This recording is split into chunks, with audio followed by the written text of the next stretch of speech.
Oh! It damn well hurts. Certainly it hurts. Well, what's the trick then? The trick, William Potter, is not minding that it hurts.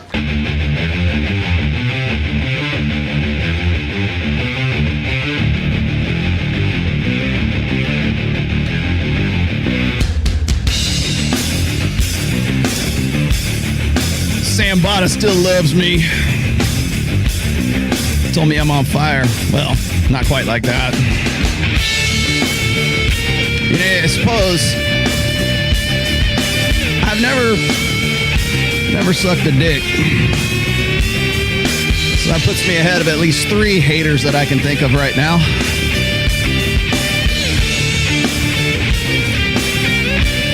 In the inimitable words of Andrew Dice Clay, either you suck dick or you don't suck dick. There ain't no in between.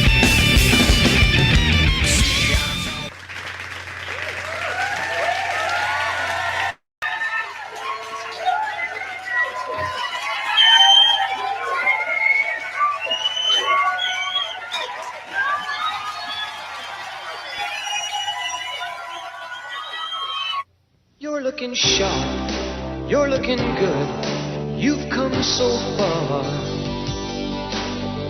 And we know how to make the most of who you are. Father to son, it's what we've always done. To let the best of man to get. On so many faces, it's plain to see. We give you all we have to give, for all a man can be. Where the race is run, you're the champion. Gillette.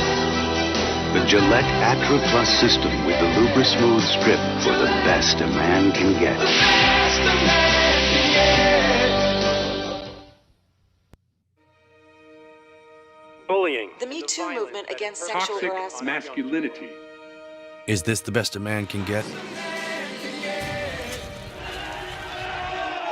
Is it?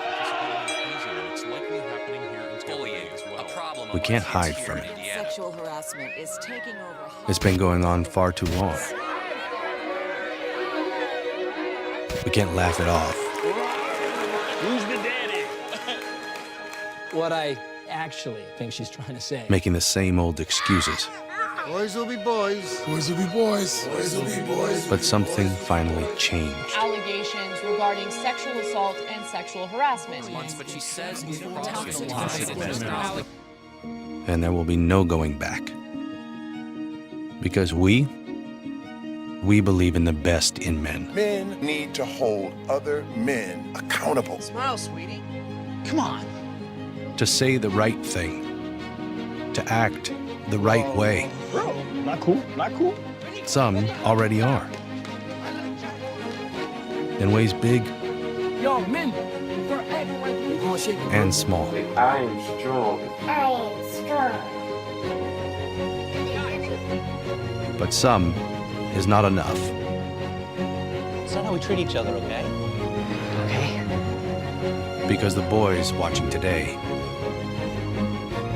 will be the men of tomorrow.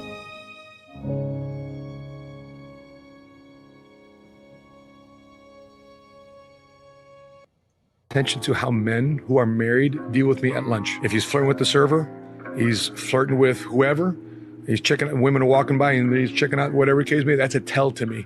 If he's willing to cheat on his wife, no, Matt, it's just looks. But the looks, it's the beginning of it. Right. You know, looks is the beginning of it. So you got to discipline your eyes, your heart, your mind, because the eyes are a portal to the soul. And if you look at girls left, right, and you're breaking your neck, snapping your neck, looking and checking women, and you're married, there's something wrong with that. Because if you're willing to do that to your wife, what about me? What about next time a competitor tries to woo you in the relationship that we've built, you're trying to unwind that? To me, that was already a tell. And again, I probably just gave up my secret sauce, but that's one of the things I pay attention to when I'm having business lunches. list and say, I want all these things and all these requirements in a man. Yeah. So then you're listening and thinking, okay, so she wants a guy that does this, so I'm going to do this. Like, you can then mold yourself into potentially being that person that I want to be that's not actually you. 100%. But the thing with that is that strategy can only last for so long because you can't pretend to be something you're not for too long. After a while, you get found out. I think most women can actually genuinely understand how lonely the majority of men are. And you need to truly understand, if you're Joe Schmo, average in nearly every way, in Starbucks working, you ain't getting a DM ever. You girls will never be lonely. As much as you might be unhappy with the possible suitors, you can at least fuck about and flirt if you feel sad. There are men out here in the world who have genuine loneliness. And I can prove this statistically. Why do you think it's all the men killing themselves compared to the women? We're attracted to fuckboys. A lot of us women are just guilty of falling into the same trap of toxic men. But what is it about them that we just cannot let go of? Firstly is the fact that at the beginning they really chase, and you might even try and fight the urge, but they are just top of their game and they know how to draw you in. So as soon as they have you, that's when you realise that their behaviour starts to change. Secondly, we fall into the trap of believing that we might be that one that makes them change. We know it's wrong, but they might change for us. We might be the reason that they decide that they want to grow up. Fuckboys normally also come along with a huge ego, and along with an ego comes that self-confidence that women absolutely love. There's nothing we love more than a confident man. Then of course they have that push-pull tactic that makes you feel like you're in love. When you don't know where you stand with someone, your feelings get stronger, so then when they pull away, it hurts more, so you feel like you really love this person. What also comes along with it is that they are normally very good in bed, so it makes it almost too good to let go of. Like, I'm never going to find that again. So again, we stay around longer than we probably should do. Now, I'm sure a lot of you are nodding your head along to this, so stay tuned for part 2, and I will tell you how to it's hurt men and benefited women. Now, with the advent of Instagram, the advent of online dating apps, women get more opportunities now than ever before. So what happens is that a majority of men now aren't even considered as suitable candidates. What's happened is women have stepped into more and more traditionally masculine roles. They're earning more money, they're handling their they're stable, there's more to them than just looking pretty, but men are not allowed to step in traditionally feminine roles. Now they've taken the masculine role of like, hold on, I got a career, I'm working, I'm smart, I get to handle my, okay, cool. Well, can I just like be somebody that like take care of the household? Like, let me like cook and clean shit? No, you're a fucking loser. Wait, hold on, but that's what you did 40 years ago. But now that women have stepped into the masculine role, they're looking at all these men, and you know, studies show this, women are earning more and more and more and more, but they still won't date down socioeconomically. They still won't date a poor guy. And it's like, well, hold on. Ready for this? Welcome. Yes. Yeah. Did that get you worked up? Did you like that first part there? You like the old Gillette commercial. Yeah. The difference between those, there is a stark difference between those two videos. And I will most likely get some sort of copyright strike for that, or not strike, but I'll probably get like demonetized for that. So if you're watching this video in the replay and you're wondering what's Rolo talking about, it's because I probably had to pull that particular section out of the, that's why I put that in the very beginning here. But look at the difference between those two commercials. By the way, the first one was from 1989. The other one, the second one, which is the one that everyone pretty much knows about, unless you just joined the manosphere yesterday or you woke up out of your pod, your cocoon, you were unplugged yesterday. The second one was from 2019. And yes, you're correct. I actually, I talked about that. One of the, I think it was one of the better interviews or better conversations I had with Pat Campbell. You know, God rest his soul, when he was on this earth, on his show, we talked about the Gillette commercial. That was a huge thing. And they took Gillette, and by the way, Procter & Gamble, for that matter, who is the parent company of all that. They took a huge hit for that. Did it like bring the company to its knees? No, but I think the idea behind it was telling for a for a brand that has been classically masculine male. I mean, you gotta shave. Well, maybe not me these days, but you gotta shave, right? You gotta shave. And yes, and thank you for bringing that up. Well, I'll just throw you on there real quick. Destiny is a perfect example of someone who blue pill ego investment stopping him from admitting that he is wrong. Yeah, we'll get to that a little bit later today, Chris. Yeah, and in fact, I actually used that. I waited to the end of those clips, that series of clips there, to use the example of what has become. What is the result? What's the net result of all this neo masculinity? Neo masculinity has turned into something I don't think Roosh has ever really foresaw. He was Nostradamus about a lot of things, but I don't think he was really this much of didn't have his crystal ball working for him in this respect. But you go and you look at a guy like Destiny right now, and yes, I did see the entirety of it was Friday's lives from the after hours, and the other I think it was MJ Get Good. By the way, MJ Get Good, I put your link in my description. I was that impressed with you. I was like, I'll follow this guy right now. But it was Sneeko, it was Destiny, and it was MJ Get Good on it. And I thought it was a really good conversation. The first, like when it was just the five of them, I guess.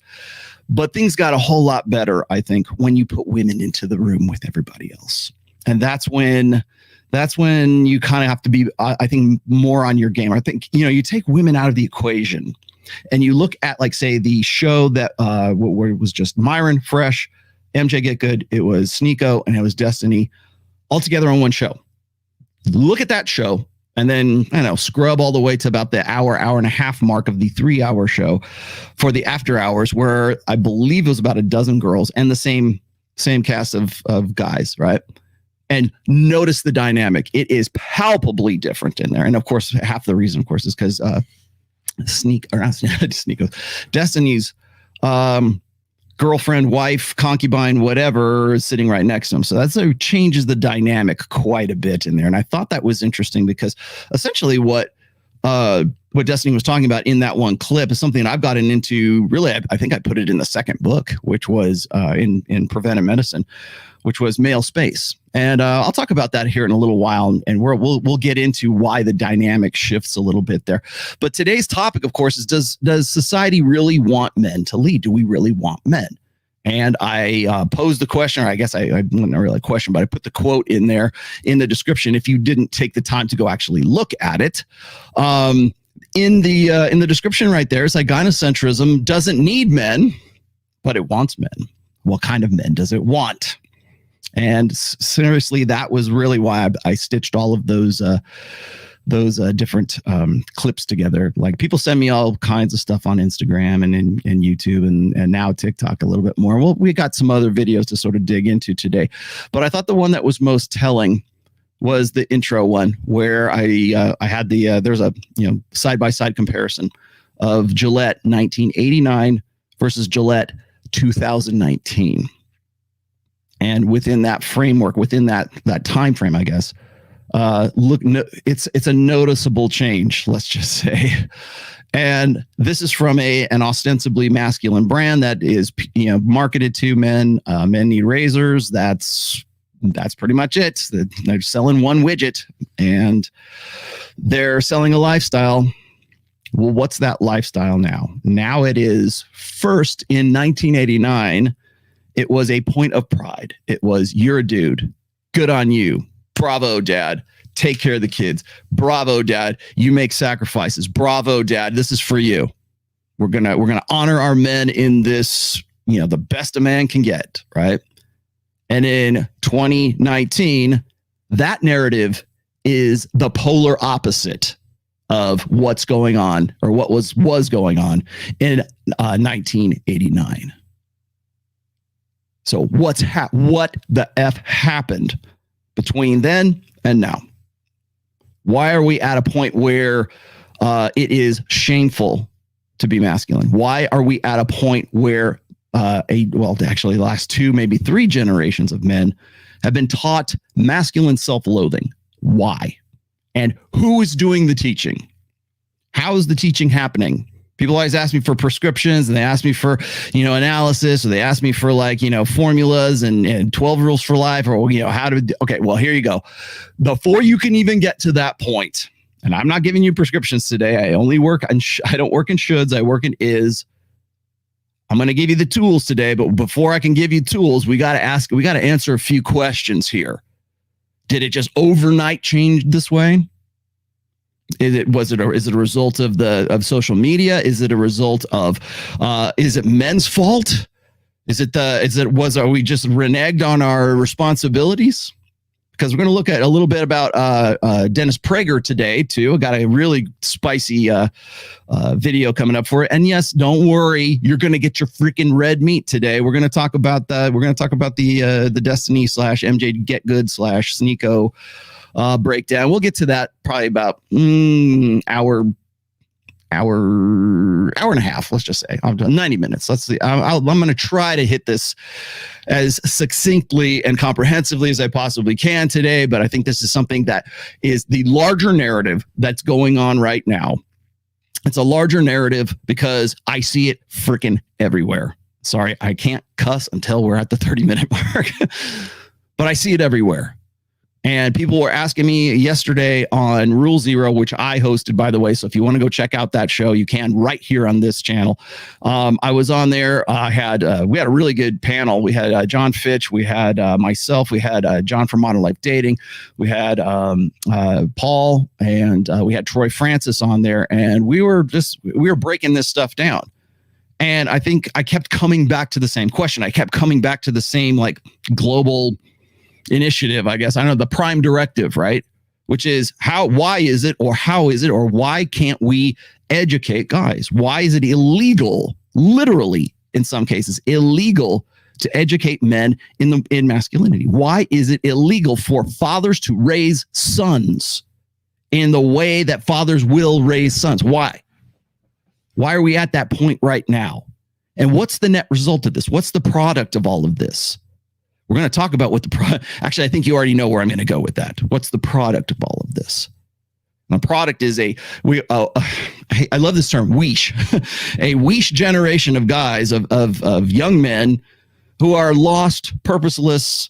They're the lost boys, right? Or the dropout generation, or the end of men generation, depending on what decade you want to sort of, find that term.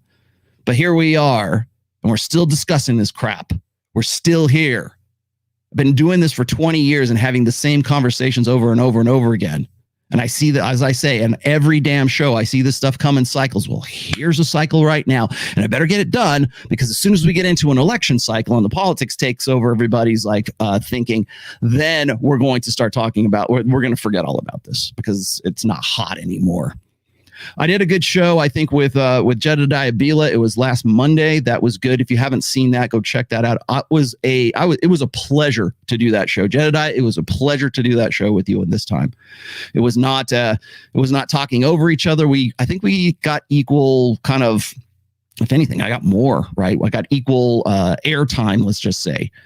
And I thought that the conversation was much better, but the conversation is exactly where I'm at today with today's show.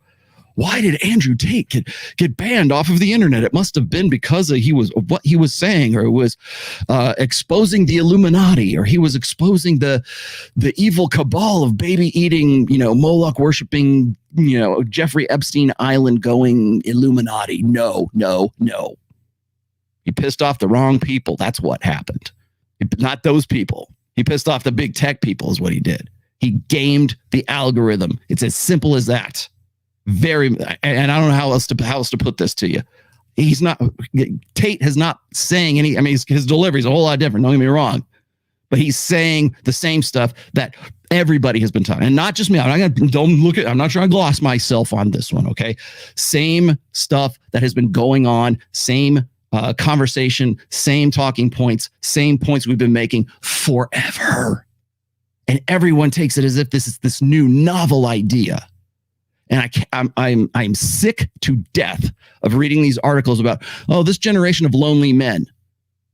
Dude, we've been talking about that since 2012.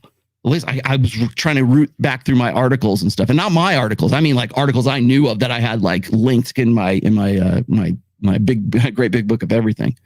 I went back as far as like 2010, 2012. It's hell. The titles are almost verbatim the same thing. Why is it now that everybody wants to have a conversation about this when we were trying to have conversations about it a long time ago? Why? Why is it that the Gillette commercial from 1989 is a stark contrast to the one in 2019?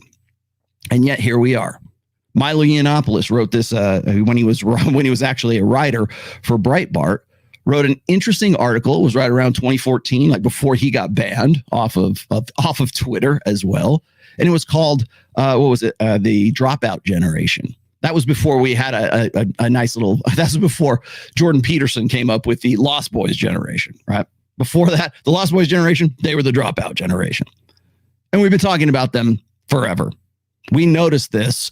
Really, if you think about it, we've noticed this as far back as like the seduction community days, and nobody had anything to say about it then, and nobody wants to solve the problem. You know what they want to do? They want to make money off the problem, because if there ain't no boogeyman, no one gets paid.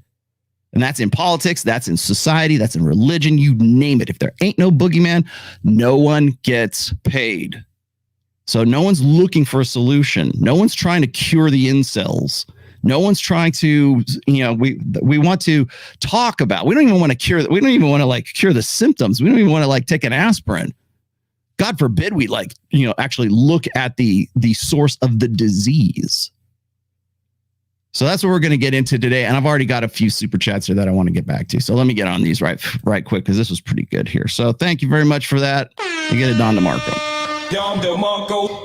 Yeah. Okay. Broke up with older girlfriend, bought a travel trailer and going to see the country by taking crane operator jobs. Nice. At least you can travel with that skill. Excellent. Thanks for the tools, Rolo. Over 100,000 a year. Really, as a crane operator? That's awesome. You know what else is a good? People are asking me, and I think it was Aaron Clary who sort of put me on this. Alex people were asking me like, how can I get a good job with, how can I make some money?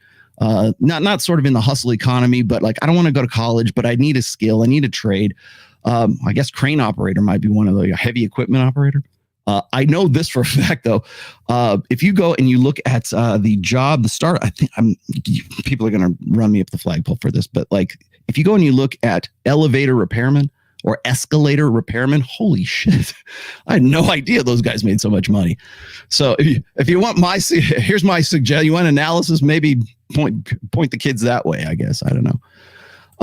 Christopher says, such bad advice from that young lady. Yeah, thank you very much. And let's see. PP, you always, you know what, PP, let's give you something. What should we give you? How about we give you this? Actually, no, this is for you, PP, because I got to give you something different for that $100. Tell that bitch to be cool. Say, bitch, be cool. Be cool. Say, bitch, be cool. Tell that fucking bitch to chill. There you go. That's for you. Yamato coaching. You would have dated in high school, but was taken. What does this mean? It's been 13 plus years. It means that you're still stuck in your blue pill way of thinking. If you're still pining for some chick that wouldn't go to the homecoming dance with you or whatever that equivalent is today, you need to unlearn that which you have learned. There you go. That's your advice. I don't give advice. You need to unlearn that which you have. You need to unlearn that which you've learned. Christopher Harris, Shark once told me the person with the most frame is the person that is closest to reality. Goes to show Destiny getting destroyed by Myron.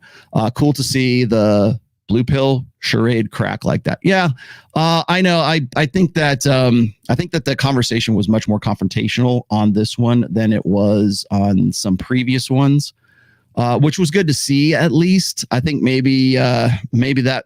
I don't know if that's as a result of people telling other people stuff, but it seemed like the conversation took a different turn on this one. Is it possible for a country to be more gynocentric than another? Yes, it already is. Take, for example, the U.S. rather than Italy. Yeah, you're right. Yeah, it can be. It just depends. But we're exporting gynocentrism and have been doing so really since the real early 70s, kind of. Do I have Mike Sartain? Is that the Mike? Oh, no. I'm going to be on Mike Sartain's show, by the way, in Las Vegas on Friday, September 9th. I don't know if it's live, but if it's recorded, he's probably one of the only guys I will go do pre-records with. I hope we can do it live. I will be down there in Vegas. I will also be there with Miguel from Cultivate Crypto / Dollar Cost Crypto, who he and I have sort of a new strategic partnership, and we are going to be looking for some studio space in Las Vegas so that we can start work on doing a dedicated podcast studio in Las Vegas. That's coming up next week. I think you'll probably see a lot of that mostly on Instagram. The past will not come back. It is the red pill It is for the red pill to reinvent a new society where men will lead and women will want to be a part of that. Yes, exactly. That ML, that doesn't happen unless men and women can understand and accept and acknowledge and lean into and embrace empiricism and to sublimate, at the very least, emotionalism. We need to start making decisions based on what we know rather than what we fucking feel. This is great. I love this quote, but it doesn't happen unless we can make that transition. And hopefully that'll happen at some point. Oh, shark. Okay, I got to you. I think I'm caught up now. Always catch up to these things. If I don't read it because it's off topic or whatever, your super chats, I'll do my best. I promise I'll do my best. People are giving me grief about not reading their $1.99 super chats. I'll definitely put them back on there, up on the screen, if nothing else. If you thought Destiny was bad, check out Vaush. I am well aware of who Vaush is. Thank you very much. And I would not, you know what? I'm sorry I ever did check out Vaush. Okay. Lausch is awful. Yes. All right. So you already, you know what? I think I might even leave a few of these in here because I might return to some of these videos. But I wanted to sort of get, now that I've got past the monologue stage of today's show, I wanted to sort of give you guys preface before we get into, does society really want men to lead? And I would say right now it's a resounding no. They want men to be responsible, but to be leaders would imply authority. Oh my gosh, where have we heard that before? Let's see. Andrew Tate was, very popularized, was it a responsibility without authority is what? Slavery. And, oh, well, did Rollo Tomasi say something like that? Well, yeah, I did. I put it in a few books. Oh, but is Rollo responsible for that quote? No. In fact, I've been very upfront about that. Because that was Turd Flinging Monkey from as far back as 2016. And I'm going to show you that video today. And I don't think TFM's going to mind too much if I sort of reheat that one. Because I want you guys to know, who are coming into this space right now, to know that this has a long storied past. The red pill is something that's been going on for a very long time. The manosphere wasn't even called the manosphere back in 2004, 2002, whatever. And this is not Rollo Tomasi trying to get his props. I am trying to educate you so you have a thorough understanding of where we're at. So I don't have to do these things anymore.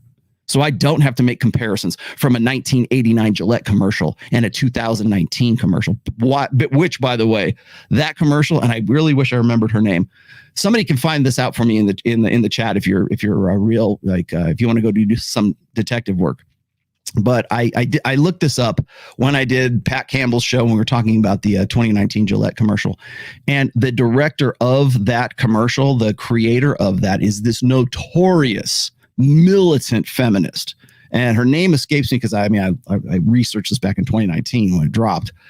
But I was like, why on earth would you be a male brand marketing to men a particular product that men use? Why would you hire, commission, whatever, a militant feminist? And of course, this was right around the I don't know, it was 2019, so I would say that's probably like the middle to the latter half of the Me Too push. So everybody wanted to jump on board then, right? Remember the Me Too movement? Hashtag Me Too. Me Too by the way, Me Too has been a hashtag since 2006. Yeah, do your homework and you'll know stuff like that. But when I was doing the research for the Me Too stuff that I did with Pat back in the day, You have to know stuff like that. And you also have to do a little bit of hunting around. Now, this is just me being, from my marketing / art direction / brand manager background. The first thing I look for when I see a commercial that is like significant, or I go, oh, it's a good commercial, or it's a shit commercial, right? First thing I do is I want to find out the agency that did that. Because I used to hire agencies to, cover my liquor brands, to cover my casinos, to cover the whatever special event that I was doing. So I had to work with those guys, and I would make notes and say, oh, I want to work with that agency. And the first thing I do is I look at who are the producers and who are the directors and who put this whole thing together. And that's what I did with the Gillette commercial. Almost immediately I did that. Also, by the way, I did that with the Peloton commercial from the Christmas Peloton commercial, which I thought was pretty telling. Back then, because the poor husband, and the actor that played the husband in the Peloton commercial. If you don't know the Peloton commercial, it's the Peloton is this. What is it? It's a spinning thing. It's a bicycling, stationary thing, but it's an online. I know what Peloton is, but the husband that was in that commercial, he gives his wife a Peloton for Christmas, and Twitter and the social media sphere just explodes because how dare this man? How dare you? Oh, I gotta find that. Where is it? How dare you? How dare you tell your wife that how dare you get her a Peloton? She's in perfectly good shape. She's healthy, blah, blah, blah. Right. That's not what, of course, they're trying to sell a Peloton.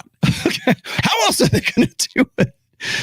But the thing that got me is that he's an actor, she's an actress, and you know what? People online went and hunted them down, the actor and the actress, and told the actor and the actress they should be ashamed of themselves for participating in the Peloton commercial back then. They honestly believe, and in some cases, they honestly believe that the husband who was in that commercial, he had to close down some of his social media accounts. Because they believed that he was actually some sort of horrible misogynist. He was the Andrew Tate at the time, right? He was this horrible misogynist. That's how impressionable these people were. And that's where we're at today. That's why a commercial like the 2019 Gillette commercial. And every now and then you need a reminder of that kind of stuff. Because that was, 3 years ago? Yeah, thereabouts. It came out in January. I believe it was January, February 2019. And I remember, man. I remember when that came out. And I kept thinking about that because people sent me at that time. They were sending me Gillette gets its kind of feelers in a lot of different sports, right? It wasn't the New England Patriots? It was Gillette Stadium, right? And they used to be really big in, I think it was F1 racing, Formula One racing. And they used to have a team of girls who were in these tight ass bodysuits, and they were just absolutely gorgeous, big tits and everything. And I said Gillette across them, and they would go to the F1 events. As soon as that came out, they're get the girls out of here. It's but why? Why is that? Why are we thinking in those terms? And if you go, and I wanted to, by the way, it's deliberate of me to put that adjacent to this guy right here. Let's see if Attention to how men who are married deal with me at lunch. If he's flirting with the server, he's flirting with whoever, he's checking out, women are walking by and he's checking out whatever case may be, that's a tell to me. If he's willing. Okay. Well, what if he's not married? Is that all right then too? Is it cool if he flirts with the waitress and it's okay. Yeah, no worries about it. What if he just has a girlfriend? Is that okay?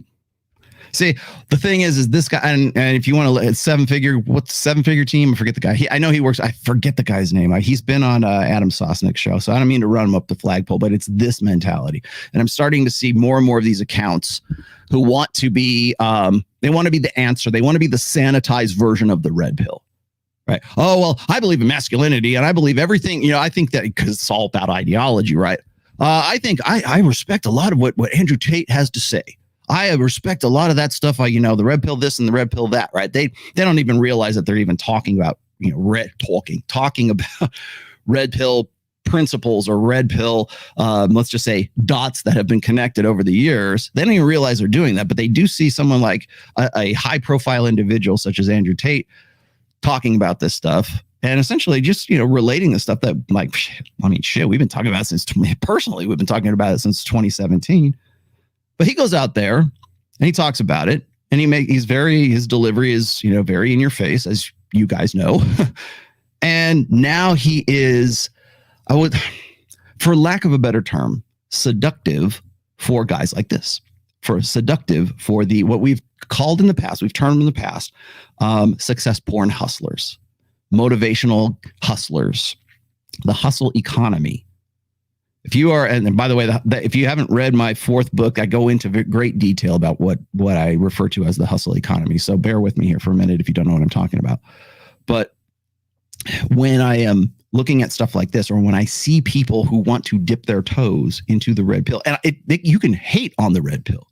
I constantly see TikTok content creators talking about stuff like this chick right here. Where'd she go? Here she is. Very attracted to fuckboys. That right there, that is popular. Why is that popular? Why is that like like one of the top topics on TikTok or Reels or YouTube Shorts? Why is it suddenly that's a big deal? Why is it that we're getting into more like the nuts and bolts of it? It's not like, oh, here's how you have a great relationship, and it's not like those flowery quotes that those positivity quotes that you see on your high school sweetheart says on like Facebook or something like that. It's not about that anymore. It's like it's in your face. Here, I'm going to tell you something. Let me speak my mind. Well, what is she speaking about? She's speaking about this kind of stuff. And again, I don't have a problem with that. I think it's great. Hey, great. We need to have this conversation. But as we progress, as we build, as we make more of this style of content, you get more of this type of guy. Cheat on his wife. So now what he has to do is he has to make the red pill palatable for his own audience, because he knows that that's gonna play. Jedediah, I love you to death. I really do. I have a new respect for Jedediah after the Monday, but I also realize that this is the hot content. Follow on the hot content. Would you be talking about this were it not something that's going to like boost you in the algorithm or get your numbers up?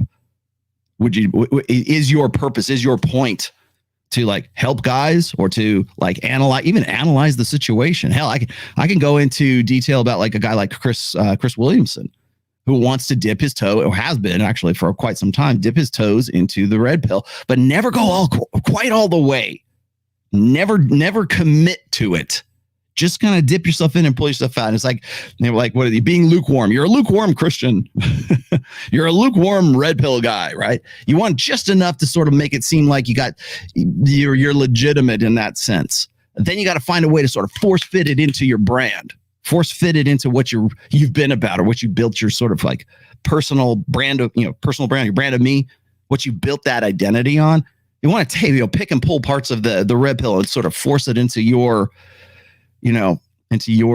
side of the internet, whatever your ideology is or whatever your prescriptions are.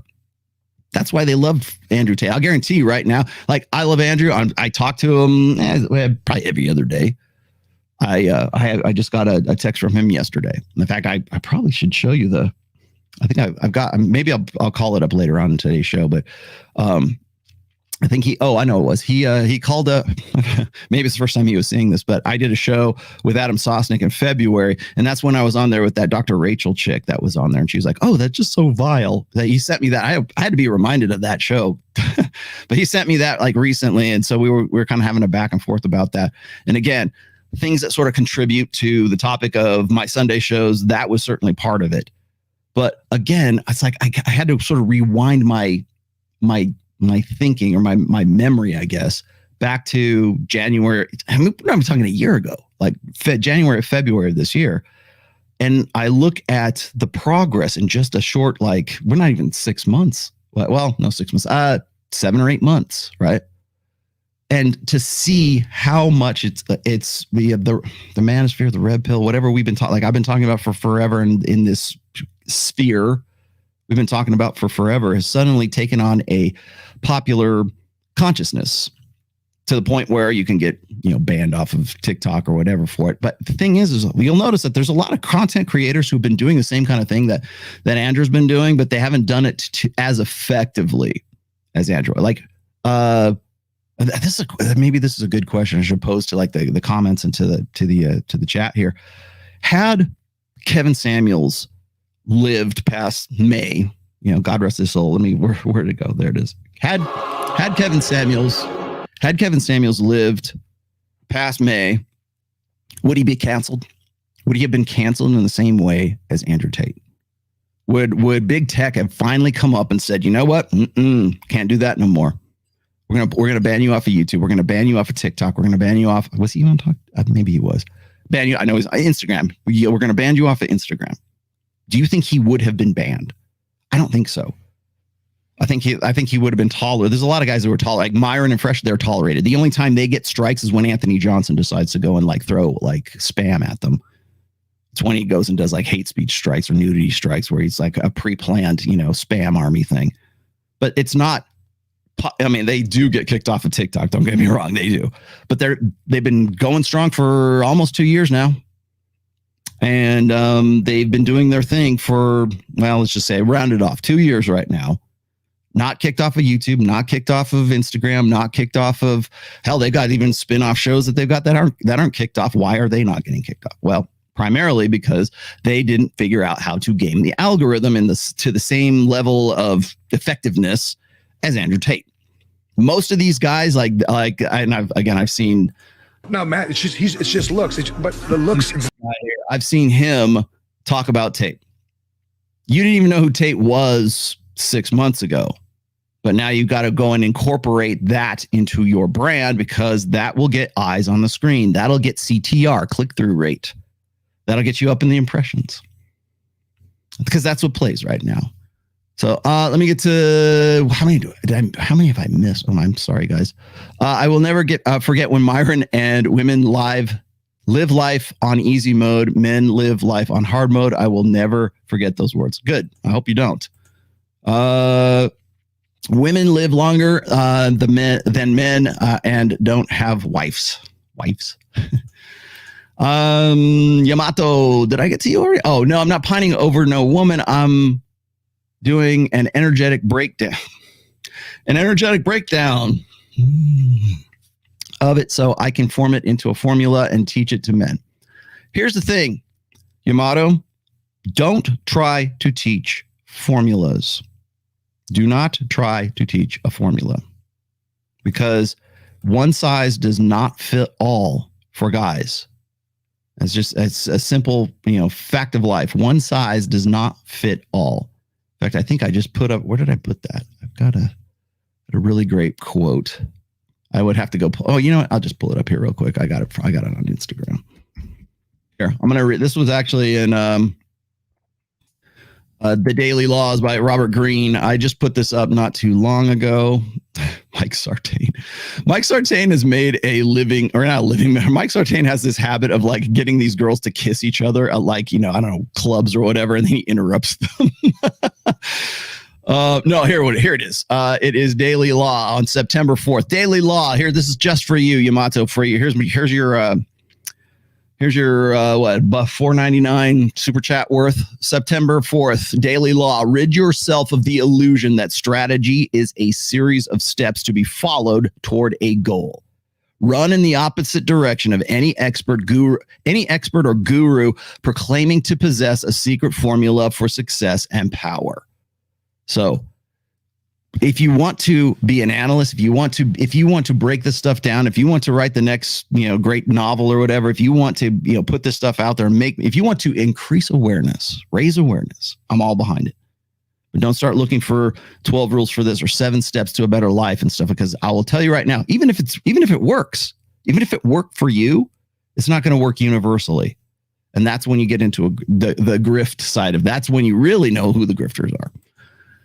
And I'm not saying you are. I'm just saying that it's, maybe, rethink that. Let me ask. What did you say? Okay, I got that. I'm trying. I think I missed a couple of these, so I apologize, because when I get you got me monologuing, man. There it is. You sly dog. You got me monologuing. There you go. Okay, I think I am caught up. Thank you. Am I caught up? Yeah. Sorry, I'm trying to look at the text. I'm trying to look at my my text messages at the same time. Tori Torsha, if you're not watching the show, God damn it, she texts me right now. You want me to read it to you? I'll read Torsha's text to me. Are you busy? Yeah, I'm kind of busy, man. I'm really kind of busy, Tori. You want to do a show? No, I'm doing this show right now. Thank you very much. And I'm trying to get it done before 7:30 Eastern time because I'm going to go do my fantasy football draft, and I don't care what you think about fantasy football. I like it. I have a fun time doing it. I do it with some red pill dudes, right? Me and Donovan Sharp do a fantasy football league. How should I deal with a woman who constantly wants to feel offended or argue over texts? She constantly wants to feel offended? Like she's seeking it out? Here's what you do. You can do two things. You can entertain it or you can ignore it. That's really you want my permission? You can entertain it or you can ignore it. Is it going to be exhausting to you? Yeah, drama, right? Thanks, Dan. Is it going to be exhausting to you? Yeah, it probably will be exhausting to you. However, women always want indignation. Would you like me to give you the indignation chapter of my first book? Because it's in there. Women need indignation. They seek it out. And in its absence, they will produce it. They will actively manufacture indignation when they don't get enough of it. If you ever wondered why shows like The Bachelor and The Bachelorette, you ever wonder why that show is in its 26th season? Because women have a biological, innate, evolved need to feel offended, to feel, oh my God, my stars and garters, like that whole shit, that whole response stuff, what's going to happen next? That's indignation. And there's a need for that. And it kind of tracks back to, I've done these episodes before. I try to give you the briefest version of this, but indignation is something that women all need. They want it from, whether it's from the TV or it's a romance novel or it's from living vicariously through their girlfriends. It is a need for women because women communicate differently than guys do. So it comes back to how women have evolved to communicate one way and men have evolved to communicate another way. Well, the thing is women love, don't ever let them tell you anything different. Women love indignation. There have been, let's see, I would say daytime drama, soap operas have been built around one principle, that indignation sells to women, and it always will sell to women. And the reason for that is because women's filter, women will call it the feminine intuition, really, but it's really the hypergamous filter. And what that filter is meant to do is to figure out if this guy's for real. Is he really an alpha? Is he really an attorney? Or is he a sandwich artist at Subway? I got to find this out. In the micro, it might be a girl meets a guy at a club and trying to figure that on her own. In a more satisfying sense, it might be a novel. It might be the Bachelor. Who's going to get the rose, right? It might be, reality TV or whatever. It might be literature. It might be a song even. It might be her living vicariously through her girlfriends. You want to know why social media is so addictive to women. That's why, because it feeds the indignation need of women. And the reason for that is because in our evolutionary past, if a woman couldn't use her intuition and her sort of we want to call it some sort of mystical power. In fact, we raised it to this sort of woo-woo magical, level. It's not. It's just women need that indignation, and they have evolved, psychological mechanisms over their firmware over the years so that they can determine whether a guy is really who he says he is and he's not. That's why when guys cop to something, that's why when guys go, oh, you got me. I'm really a player. I'm a scoundrel. I'm not really a good guy. That's why women hate nice guys, by the way, because the filter is always looking to and wants to say, he's really not nice. He's just, he's just trying to find here it is. Every time a man's being nice to you, all he's doing is offering dick. The reason that's funny. Thank you, Chris Rock. The reason that's funny, women love indignation. That's why. To find out whether that guy's just offering dick or he's really trying to be nice. And Chris spells it out for us. Let's see. Did I miss something? Who else did I miss? Oh, I got one or more starred here. This is the last one. Sorry. Then I'll be caught up. Lord Panic. Rolo. And by the way, Lord Panic, thank you for chiming in on the Trial of Ascension album release episode. 2 hours I did. I did the interview of my own band. If you haven't seen that, well, why not? I did it for 2 hours, and it was a lot of fun to do. And I'll tell you what's funny is when I did that show with Livy and CJ and Steve, like they started out like, you do this all the time. I'm nervous. I don't know when the light comes on, blah, blah, blah. I go, just relax. It's just us in this room. We're just talking. And really by like, I think the first 15, 20 minutes, everybody just sort of chilled out and we had a really good conversation. So also, if you don't know, the Trial of Ascension, our new EP, our 4-song EP is now on Spotify and everywhere else, by the way, too. And so, in fact, it's even on YouTube right now. So if you haven't picked it up or you want to go listen to the tracks, please, buy it, put it in a playlist. It'd be great. Rolo, do mothers take away their sons' potential to make their way in the world for their own benefits? This is a question I've gotten in the past. Similar to how women take away what makes men attractive to other girls. Okay. I've had variations of this, and it is, why is it that, especially single mothers, why is it that single mothers sabotage the development of their sons? Why is it that they, this generation of lost boys, they were all raised by single mothers? And statistically, 42% of children, at least by my last reckoning, 42% of children in the United States are born out of wedlock. Okay. So statistically speaking, at least for the last decade, maybe 2 decades, maybe you have a case. Maybe you have something to say there. Why is it that they turn them into sort of like pussies, or why do they become what I call promise keepers? And no, I don't mean the Christian organization Promise Keepers. Okay. When I say promise keepers, I'm referring to an essay that I wrote way back in the day. And then it's also a chapter, I believe. Oh, it's in Positive Masculinity. It's my 3rd book. Promise keepers is it's these kids who are like, I'd say like 12 or 15 or 18, whatever. They're boys that are raised by single mothers, and they swear up and down that they will never be like their dad. I hate my old man.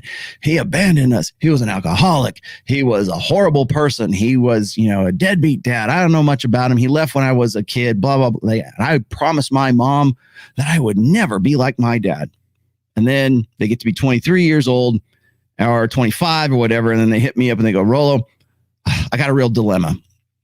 I promised my mom I would never be like my dad, but I'm with this girl and she's really raking me over the coals and I can't see going on. I really need to eject from this relationship, but I feel like I am disgracing that promise that I made to my mom because that promise and that dedication has, sort of transferred or transitioned over to my relationships with the girlfriends that I would eventually like to become my wives.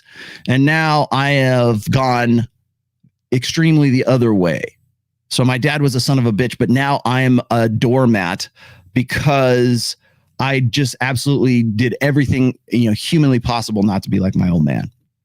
That's a promise keeper. I promised my mom I would not be like my old man. And then they suddenly realize, well, maybe their dad actually maybe your mom was nuts. Maybe there's a reason why your dad's no longer in the family or was no longer in the picture. And it wasn't because he was a son of a bitch. It was because he was doing what was right for him and what was best for him at that time. Maybe he was in the similar dilemma that you're in right now. I'm not saying that's so true, but I'm just saying those are the things that these guys are thinking about. So, Devil Mountain Coffee fuels this show, fueled by Devil Mountain Coffee. People are going to think Gillette is like the sponsor for my shows. Let me put this back again so I can get you. Take away the son's potential. Okay, well, yes and no. I think they take away the potential in the sense that when a single mother or let's just say a domineering mother, it could be still married to dad, but like a domineering mother and a son who kind of knuckles under to all of that, who is grossly influenced by that. That woman is, well, first of all, she's living vicariously through the guy. Now, the other thing is in my estimate, okay, I'm giving you my take, my understanding of this, is that when women do that, when mothers do that, they're trying to forge that boy into the man that their husband or their idealized guy could never be, or the one that got away. Here's the first thing. If you're the son of a single mother, ask yourself, what's your name? Okay. And is that name the same name as some boy or some boyfriend or some guy that she's still pining for back in the day, the one that got away? If the guy who's she's alpha widowed by some guy named Mike and your name happens to be Mike, you might want to have a conversation with mom. Because that's not as uncommon as a lot of people want to think. So I've talked about that, and people just lose their minds whenever I say that. Women will name their sons the name of the guy that they not their husbands, not their dads, not anybody that they know in their family, but they will name their male children after the boyfriend, after the guy who made the most significant alpha impact on their lives. So it was a boyfriend, and usually the guy who is, that's a semi way of getting cucked, I guess, in a sense, because, I couldn't get with Mike because he was the alpha that wouldn't commit. But now that I'm with John over here, at the very least, I can name my son, Mike, and sort of get that sort of vicarious feel. So really what happens is it's women trying to create men that woman idealizes. And so what is that? And that's really the question. Is she trying to turn you into, or is she limiting your potential? Well, why is she doing that? Well, because maybe she thinks that in limiting your potential or directing your life in a certain way, that's going to turn you into the man that she could never lock down back in the day. So something to think about. Did I get anybody else? What's this? I see a lot of men in the suburbs married to dominant women. Yes. Battle axe and trading. Yeah. You know what? Thank you. Here you go. You get that. Yeah. Domineering women are, people have asked me that in the past. Who's Power of Chi? People have asked me that in the past too. They will say like, why is, what's worse? What's worse? Maybe this is a good question for everybody. What's worse? Is it worse to have a mother and a father and they're married, but mom is a domineering kind of like, overbearing bitch, right? Is an overbearing like personality, and dad is kind of like, meek and he's like the beta male, and she would probably have loved to have got with the guy who's much more, who matches her and exceeds her in her dominant personality. Is it worse to have that as a mom, or is it worse to have to be raised by a single mother? These are questions that keep me up at night, just in case you were wondering. Yamato, again, it's the same thing you teach money muscles game. It's spoken of in a different way of thinking and put in a different tonality on masculinity. Okay, what kind of tonality? Don't worry about. Do you think that Andrew Tate worried about tonality? Do you think I worry about tonality? Tone makes no difference. Information means everything. So you're not, again, don't try, and I'm not saying you're doing this because I don't know anything about you or whatever it is you're trying to attempt right now, but don't try to modulate. Don't try to tone control the red, but don't try to sanitize the message, because that's what all these guys, that's what everyone that I've shown, certainly this guy. Looks as that's an attempt to sanitize the red pill. That's like, oh, we like the red pill. Bring it in here. Let's give it, but not those parts of the red pill, but those ones that kind of align with my religious beliefs and my political beliefs and my social beliefs and how I was raised, and that aren't going to alienate half of my, all the women in my audience. Bring those beliefs in here, but let's push all the rest of those beliefs outside. Don't do that. Tell them the whole truth, or don't tell the fucking truth at all. Period. End of story. Put a mic drop. Tell the whole truth, or don't tell it at all. Because if you're not, you're selling me something. Don't sell people shit. The best way to sell something to somebody is not sell them. Have actually a real product, have a real content, have a real interest in that person. Not in the sales of whatever pamphlet or funnel marketing thing you got going on, not in the salesmanship of your personality or your brand of me, but actually have something substantial at the end of the day. I'm glad you said that. I know, again, no flame, no hate on Yamato. I know he's trying to do the right thing, but like it also matters how you go about doing that. Let's see. I think that I got to Lord Panic already. I can clear you out of there. Good. All right, we're gonna get into. I really want to hit on this. You want the Don DeMarco again? Here you go. Just for shits and giggles. There you go.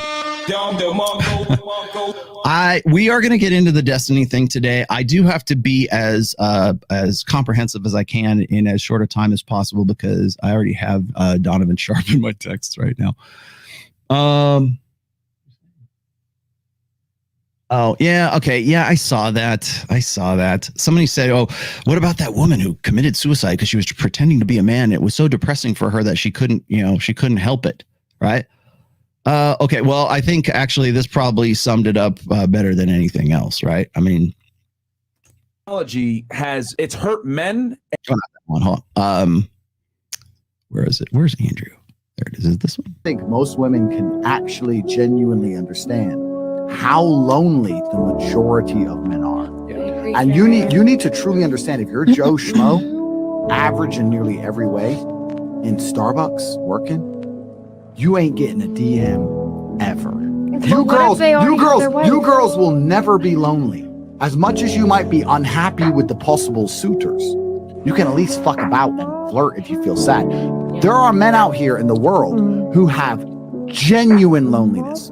And I can prove this statistically. Why do you think it's all the men killing themselves compared to the women? Yep. So that's what I have to say about that whole situation. The woman who pretended to be a man and she ended up offing herself as a result of that. Wow. You actually lived out the experience of a man. And that experience sometimes ends in deleting yourself. End of story. Do I need any better proof than that? And again, it's tragic. Hell, if you, the dedication for my second book, which was Preventive Medicine, I dedicated it to the men who commit suicide who are in the military when they come back. It was during I was 2015. I forget the actual stats, but it's in the very beginning of that book. But it was like, I keep telling you guys, these themes have been with us for a long time. We're not just pulling this out of our ass. We're not just like making this up as we go along. These aren't like new. This is nothing novel about this. There's nothing novel about me, nothing novel about even Andrew Tate. This stuff has been going on for a very long time. And it will continue to, so long as people say, oh, well, how can I sell this product based on, you want to talk about the guys who are like people, let me slow down here. Guys will accuse me of selling books or doing this show or, that's basically how I in the manosphere, that's how I make money. And even on this show, I don't make the kind of money that Fresh and Fit do off of Superchats. I don't make the kind of money. And I do maybe you got 2 shows this week. You're lucky if you get 2 shows out of me. I usually just do 1 show and then I go and I spread the wealth and I spread the message. I go on to Jedediah's show or I'll go on Sosnick's show or I'll go on goddamn whoever's show. I'm not making money off of those shows. Very rarely. The only person who consistently pays me is freaking like George Gammon. Nobody else does. I lose money when I go and do those things, but that's how important the message is for me, that I'll go on other people's platforms so I can spread it and so I can have these conversations one-on-one. That's kind of, I think, where people's heads ought to be. And if you can make money off it, great. But you know what I get accused of? I get accused of hustling books or say, all he wants to do is sell books. But yeah, I'm an author. So that's kind of what, James Patterson, he just sells a lot of books. Stephen King, he's just just shilling books. Yeah. and but the point in Big Mo is in the house. Oh, wait. Here we go. Oh, that was really your second day on the job? God, I remember. I was there. Was I not there? I think I was there when you were. That would have been December, right, Mo? Because I think I was there when that went down as well. And I remember when you got hired, or when you were like maybe auditioning for the job, I guess, like applying for the job. I remember when Trey was out and then you came in, and I was happy as a pig and shit when you were like, oh man, it couldn't happen to a better guy. By the way, Big Mo's, I gotta put him up again. I love Big Mo like a brother. That entire episode right there, when we're talking about like the themes and the things that we've been talking about for a long time, again, I get accused of trying to pander to incels, pander to guys who Arola makes a whole lot of money off of those vulnerable incel guys who are in a weak place emotionally, and so he tries to sell them just sweet stuff. He's selling them oil. Yeah, I kicked your ass out of the chat yesterday. Thank you very much. Was I? You were my first date. I remember that, December 2nd. That is. Oh, it's coming up on a year too. But I get accused of manipulating and exploiting these young impressionable guys. You know who's actually doing that? It's not me. It's guys like this. So you got to discipline your eyes, your heart, your mind. Basically, but it's that mentality. It's that element, right? Those are the guys who are actually selling you a cult of personality. Those are the guys who are selling you this 12-step program, or this here money, muscles, and game, the easy way. Just buy my Gumroad course. Those are the guys that are, I'm not saying that demographic of guys doesn't exist. It absolutely exists.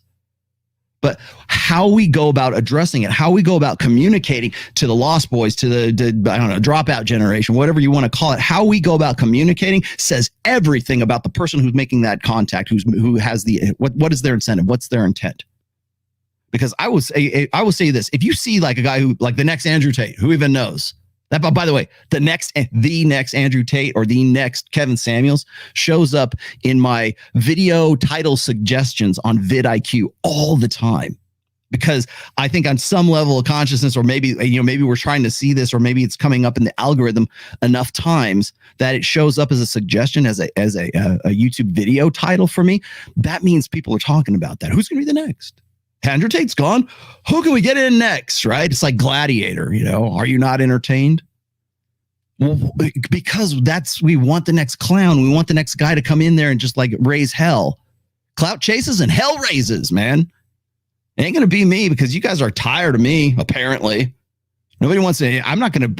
You're an old guy. Get him off of there. Fuck him. Right? Oh, well, fine. Fuck me. But at least I'm out there when I'm talking to guys, and I'm doing this from a position of interest in helping guys out and giving them tools rather than grifts, or giving them templates. That's been my position for 20 fucking years. I can prove it to you. I can go all the way back to my SoSwap days and prove that shit to you. Am I trying to get props? No, I don't give two shits about props. Do you think at this point right now, do you think that I give two shits about getting my props? No. But I will say this: there'll be another guy that comes around. There'll be another Andrew Tate. There'll be another Kevin Samuels. People said that almost immediately when Tate started to come up. He's the new Kevin Samuels. And not for long. Hell, even Patrick Bet-David, he was talking about, I think he's going to be around for a long time. That was like 2 weeks before his suspension, and they kicked him off. No, because that's how the freaking machine works. That interview didn't age well. And by age, I mean 2 weeks. Big Mo, thank you. Oh, no, that's, hey, wait a minute. I got to give you have a red pill. Is that a line? No, that's not a line. What are you doing? Let's see. Better Bachelor is cashing in off of incels. I would tend to agree. People have asked me about Joker. I think I don't know. I think guys like Joker and Coach Greg Adams, I think they came into it, into the manosphere, because the hot topic, or the hot, the content that they wanted to sort of get, that they could, I guess, resonated with them the most, was like talking to MGTOW. Is Joker still a MGTOW? Does he broadcast in any way? Does he say, I'm a MGTOW? Does Coach Greg Adams still adhere to quote unquote MGTOW? Because a lot of the stuff, I don't keep up with them. You guys would have to tell me. But like a lot of the stuff that I see occasionally when I get somebody in my DMs that say, hey, have you seen this? Or for example, like Corey Wayne. What the fuck happened to Corey Wayne? It's like, that's what I'm saying. It's like, you want to talk about how people shift and pivot their brand? Corey Wayne's fucking perfect example of that. Corey Wayne used to be all about game. He used to be all about red pill. It was cool. I want to be associated with that. Oh, wow, here's the rational male bot. He was building me out for a long time. And now, of course, I guess he's speaking at the 21 convention. Or I don't know that for sure, but like, I think he is. I know he's tight with the 21 side of things. But now he comes at me and I'm like, what the fuck did I do? I'm just like the most visible target. And when you don't know who to hit, Rolo's always there. Let's go put Rolo Tomasi in the title of the video. At Rolo Tomasi. Oh, these red pill guys. Don't tell me what you like. That's what kills me about this whole thing. It's like, whether it's Corey Wayne or it's especially Destiny. Like Destiny makes these just blanket assumptions that he knows what the fuck he's talking about when it comes to the red pill. You have absolutely no clue what you're talking about. DJ Academic, same thing. You have absolutely no clue. You have no history in all this. Destiny, no history with any of this. No understanding of any of this. No depth of knowledge of anything that's come up to this point. Corey Wayne, you do. So that's malice right there. That's not ignorance. That's malice. So when I see guys tell me, hell, even I'm not to throw her under the bus, but Jedediah did the same thing. I don't know much about Fresh and Fit, but let me tell you, in the next 45 minutes, let me tell you all about Fresh and Fit. Should I listen? I mean, is that like not gel? Like that's just like deductive reasoning. So I should listen to you because you're an authority on it? No, you're not an authority on it. And anytime I hear guys say, well, you guys in the red pill ideology, your philosophy is this. Whenever philosophy or ideology come out of the mouth of a guy who's a critic, click. That should be your response too. But I don't give prescriptions, but that ought to be your response. Click. If you don't know that the red pill is a praxeology, if you don't know that the red pill has what we call I don't even want to call it the red pill anymore. If you don't know that our understanding and what we've been doing here in the manosphere with intersexual dynamics, that's been going on for at least 20 years, as far as I'm concerned. If you don't know that is a praxeology, we're still learning this shit. We're still picking. Yeah, there's data set after data set, right? We're trying to be as objective as empirical as possible. But if the moment that word philosophy or ideology pops out of any of these guys' mouths who have no earthly clue or have never even done a single breakdown video or reaction video to anyone in the manosphere, and suddenly they're going to tell you, they want you to believe that they're a fucking authority on it, and the first words out of their mouth is ideology or philosophy, click. That ought to be your response, because you got to know better. You're being sold something at that point. Let's see. Do you think so? So what's the difference between free agent and MGTOW? Because I'm not throwing shade at any of these guys, but it's like I want to know where the message goes. I mean, they've been on the scene. These guys like Joker, CGA, hell, even Coach Red Pill, Corey Wayne, whoever else. I mean, give me the name, right? They are familiar with this stuff, at least to somewhat. Where do they go once MGTOW doesn't work as sort of like an advertising thing for them anymore? How do you brand pivot from that? Because those guys are at least 2 years in now. So every 18 months to 2 years, people most guys who are sort of brand to me guys, they have to pivot somewhere, do something else. Usually it's politics. Right? Earl, I found you and Kevin Samuels and FNF Fresh and Fit. I'm back, way back. Thank you for everything you do for the men of our generation. Y'all saved me from taking back my ex and leveling up. Good for you. Thank you, my friend. Ned's College Fund. Wait a minute. Hold on. Hey, y'all. There we go. Thank you, Sam Whiskey. Keeping Ned off of OnlyFans one super chat at a time. Would you subscribe to an OnlyFans of a dog? I wonder if there are dog OnlyFans. Right. Okay. So do you think so? Yeah.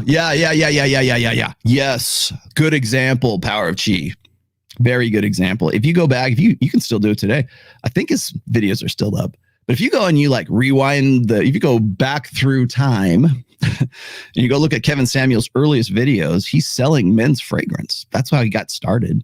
He would tell, oh, this smells good. And he had this delivery and you're just wow. And he looked like Urkel back then. I'm not, again, no flame. I'm just he had the bow tie and everything in suspenders. Did he have suspenders? He looked like Urkel. And he was, selling or reviewing men's fragrances, cologne, right? And then not only did he fly so far, and then he tried men's style. And he started doing men's style stuff and, here, wear this, try this, blah, blah. And then right around 2018-ish, that's when he started doing red pill material. And that's when it took off for him. So yes, he did pivoted 3 times, actually, if you think about it. So Let's see. You want me to? No, we will. Don't worry. We're going to get to that. But I got one thing we have to get to before I do that. So I'm going to I got to pull some of these videos out of here because I need to make, StreamYard only allows you to have 10 videos in the queue. So I have to sort of move things around here. I wanted you guys to look at this one first. So let me give you the let me preset this for you. Okay. What I'm about to show you is Dennis Prager. I know. Don't throw rocks at me, please. This is Dennis Prager on what is it? On something or other. I can't remember. Uncancelable.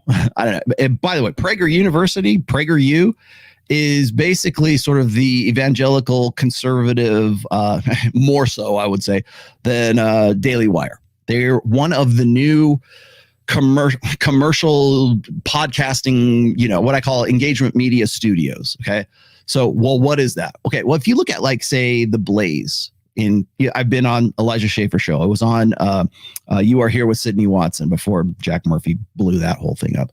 But if you look at The Blaze and you look at Daily Wire and you look at PragerU, and to a lesser degree, I know that Valuetainment is trying to do the same thing. You're looking at these sort of media conglomerates that have sub shows underneath the Blaze umbrella.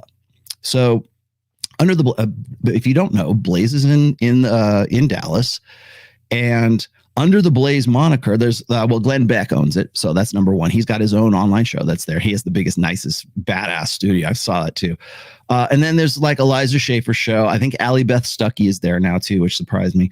And then like there was You're Here, and there's like these subcontractors or sub creators, and they're all in the same building. They're all in the same sound stage, but there's different sound stages in the building. I should say there's more than what do they have, like half a dozen different studios. And so, like You Are Here is in one of those states. Like when I was on with them last December, that's in one soundstage. And then like Elijah Schaffer runs Slightly Offensive on another soundstage. Glenn Beck has his own full studio, which is basically a soundstage too.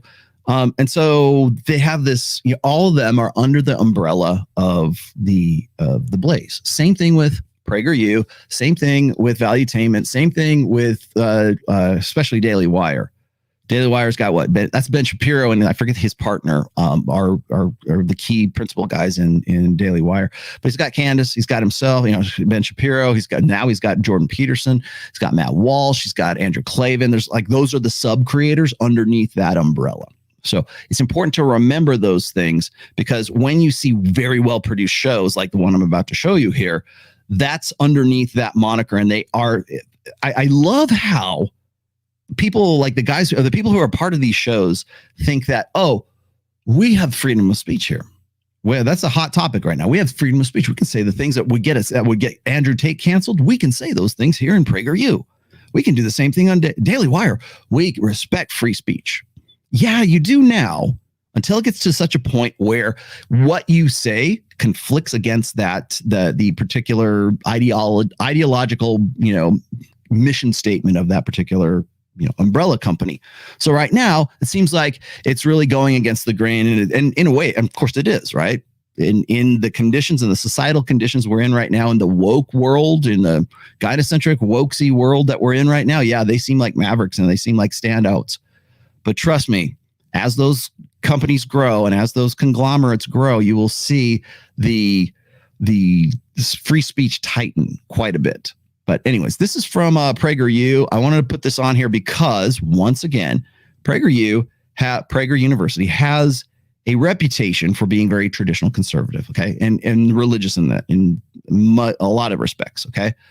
They've been doing YouTube videos for a while. They've had PragerU had Jordan Peterson as sort of a guest speaker or a guest, video guy, and so that's kind of like their mission statement. Let's just say, and the fascinating thing about all of this is that even Dennis frickin' Prager wants a piece of the red pill.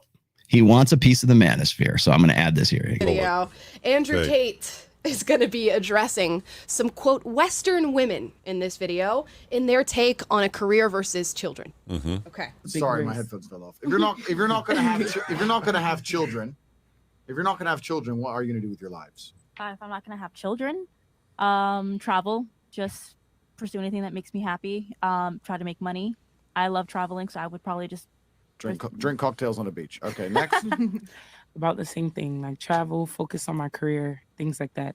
Like my career will become my baby. What about you? I honestly just want to get right into my career. Okay. That's pretty much it. What do you want to do in life? Right now, so I go to the University of Miami. I'm majoring in interactive media. What I want to do with that is build virtual reality simulators for the military. I need that as a clip. I need that as a shot. I'm interested in acting and shit like that. Miss Cuba, what about you? Do whatever the fuck I want. Okay. It doesn't matter. Well, I plan on becoming a doctor. So I'm just my career. Your career. I'm passionate about it, so. A life without children is vapious, and it's inane, and it's pointless. And you may sit here and think that your career matters, but the truth is that your job will fire you out of whim and not give a second, don't give a solitary shit. So and when you're 52 and you're past it with no grandchildren in a house by yourself, and all your friends have grandchildren in this beautiful life, and you're sitting there by yourself, do you think the fact that you can afford a few extra Gucci bags is going to genuinely make you feel happy? I was at my grandmother's 93rd birthday. I looked there. My grandmother had 9 children, because there was my father and 8 more. They all had a bunch of kids, blah, blah, blah. I stood there and I looked at my 93-year-old grandmother, and there was a whole room full with maybe 70 people that came from that one woman. Isn't that remarkable? Yeah. That nobody cared about her career. Nobody asked what job she did. Nobody asked how many times she went to the club. I love Nobody the asked if faces she on had time to go to festivals. No. You had 70 sentient beings, including myself, full of life from one woman who dedicated herself to being a mother and a good wife. That is beautiful. And if you sit here and genuinely think that you're going to work your ass off through your fertile years, and by the age of 54, you're not going to be suicidal alone with a cat, then you're dumb. The happiest women on earth have children and a man who's paying the bills and their mothers. The happiest people on earth. I guarantee it. Your mothers, ask your own mother, do you regret having me? She's going to say, of course not. You're the best thing that ever happened to me. So now you're going to sit here and you're going to end your own bloodline? All your ancestors were out there surrounded by saber-toothed fucking tigers trying to survive on the streets out there in caveman days just to get to the final end where we have all the medical care and you can live in a nice warm house for your fucking selfish ass to say, no, I don't want kids. I'm too busy in the fucking strip club or going to fucking Mallorca to have a pina colada on the beach. It's absolutely insulting to your entire bloodline. Everything everyone above you has ever done and struggled for. All the times your grandparents went to work when they didn't feel like it, just for you to exist, for your selfish ass to say, no, me and my passions and my dreams and my shit drawings and my Instagram page is worth more than ever having children. You're a selfish fuck. Fuck that. You should all have kids. Okay. As you can tell, he's very passionate about the subject matter. All right. Let me stop this before we get Dennis's take on all of this, which I think is fascinating because it's like you got this hip show, you know, and you know, the young lady is like you can tell that they know that Tate is like a big deal. Do you think that Dennis Prager has any earthly idea who Tate is, or would, had she not, I forget her name, the host, had she not made him aware of any of this stuff? He wants to be a part of this. He wants to be a part of this. And I'll tell you, there's a history here, and I'm about to show you the history in a little while of Dennis Prager's history with the black pill, the MGTOW universe, and the red pill. We're going to get into that. But this is the chickens and the roosters coming home to roost. This is I am the cock that gets on the highest pile of shit and crows after this one. You will see why here in just a moment. But to have this guy pile on and go, yeah, well, he says some stuff that I really agree with. Oh, man, have we got a show for you. So when I look at this, and by the way, I like when you look at the chicks' faces on the Tate video there on Fresh and Fit. Also, do you think Dennis Prager would have anything to do with Fresh and Fit? No. Not at all. Do you think he would want to opine and do videos about Myron and Fresh or having the girls on there and the conversations that they're having? No, not at all. But when Tate's on there, who you can't get away from, who you can't ignore for whatever reason, then there's a new respect given to all of this because they want to put their little toe in the manosphere. And this is how they do that. You will see just how much of a hypocrite this guy is when I show you the second video that's right after this. But it's just fascinating to me that this is this is where we're at this point. So as far as what Tate was saying about that is like he's dressing these girls down. He's not just them, he's dressing down the mindset that has been sort of on this buildup for a very long time. So, and by the way, has been across the spectrum, whether it's ideologically, right? It's been across the spectrum. So if you're this, wokesy feminist, who believes in, female empowerment and you love She-Hulk, like that side, that's one side of it. And then there's the opposite side, which is the tradcons, what we call the Sun Hat Brigade, right? I've learned my lesson and now I want to be a traditional conservative. And I'm sorry, I'm going to throw Allie under the bus, but I want to get right with the Lord and find me a good little old husband and live right and turn my life around and live right, right? That's just as corrupt as the opposite side, right? That's where I have to put this. I have to sit right here in the middle.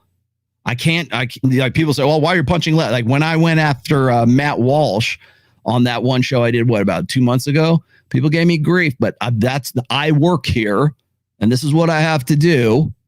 So Prager, by the way, you're going to get it with both barrels here in just a second. This is not what I expected. I saw him just a day ago on Tucker Carlson, and can't ignore him. I was saddened that when he talked about men and masculinity, he spoke about everything but becoming a husband, but getting married. So obviously that might have just been a unique conversation, because if this typifies him, while that's not my mode of presentation, no, that is the content of my life's thinking. I have had, in fact, your viewers can actually see this on the internet. A few years ago, I did something. I have over 1,000 columns on the internet, 20 years of 50 columns a year. So that's a lot. Yes. I devoted one in all of those 1,000. All I did is transcribe a phone call from a caller. A woman exactly like that, 50 years old, called my show because one of my hours each week of my radio show is devoted to men and women. It's called the Male-Female Hour. And this was the topic that day. And she called in to say she has a PhD. She makes well into six figures income. She has a great job. And she goes home at night. Did I say she was about 50? Did I say that? Yeah. Yep, about 50. And she goes home exactly what he described, to an empty house. And she regrets terribly that she bought the career Kool-Aid. There's nothing wrong in a woman having a career. There's something wrong if she thinks that will bring her satisfaction. All right. Now, do you think that Andrew or myself or anyone else in the red pill would agree with this? Like, to an extent, yes. Okay. We want, like, a lot of guys want that pro-revenge, like, high. We want indignation just as much as women do, because men have been raised as if they are defective girls. Like, boys are raised as defective girls. So we get off on that. The 80%ers, the incels, the guys who are despondent guys, right? Yeah, we love that shit. Why? Oh, you want to know why accountability shows in the manosphere play so well? Because it feeds that want for, like, get her, Kevin, get her, Myron, get her, Andrew, get her, right? We get off on that because he's finally saying something that I wasn't able to say way back in the day. Dennis Prager's here trying to get a little bit of that juice here by saying, hey, look, I talked to this one girl way back in the day and I rebroadcast her, I don't know, whatever, her email or something like that. It's the same thing, by the way, that happened with, Steve Harvey, when I did the Steve Harvey show, which was, months ago, when the woman comes up, she literally comes up and she's the one with the microphone in hand. And she's saying, hey, look, I did exactly what Dennis is describing here, right? I did everything by the book. I did everything I was supposed to. I was sold the Kool-Aid, right? I was told to be an independent, strong, independent woman. I went to school. I got my degrees. I went and I got my own business together. I got all kinds of money. I'm an alpha female. I'm a very straightforward, whatever. Now I'm 36, 37, and my mom's here and she wants to be a grandmother. And where's my man? Where's my man? Is that we have a deficit of real men in the world who can appreciate a good woman like me, who did everything I was supposed to do, that I was told from the time I was 5 fucking years old to do. And now I've reached that. And those are my accomplishments. And no man wants me because they have turned themselves into the men that they always wanted to marry.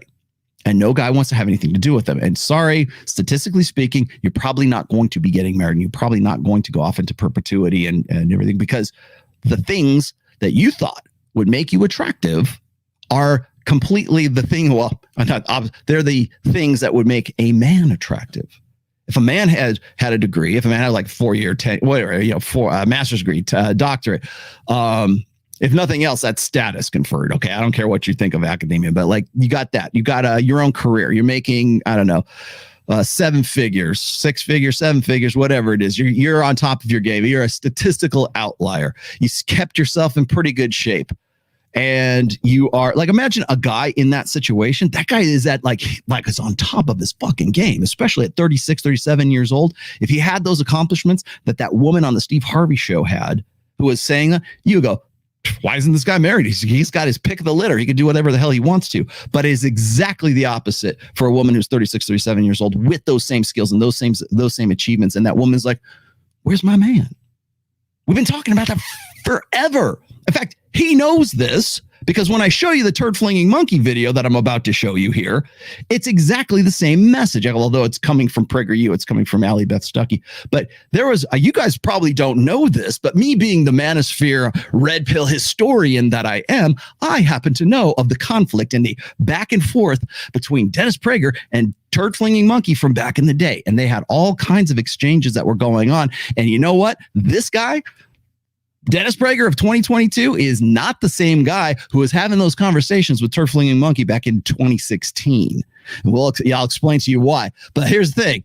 This guy wants to get on the Tate train, man. He wants to get the Tate juice here. Clout Jack Tate. Clout chasers and hell raisers, right? Here's the clout chaser. Right. Like a good husband and a family. By the way, so of course I say good husband. A bad husband is not going to bring you joy. Right, it's not at all. Right, and it's a gamble. But so as a bad career is a gamble. Mm-hmm. Who promised you a good career? How do you know you'll be working with people that you enjoy or who are decent and honest? Right. There are no guarantees in life. So you're not guaranteed a good career if you pursue career. You're not guaranteed a good husband if you get married.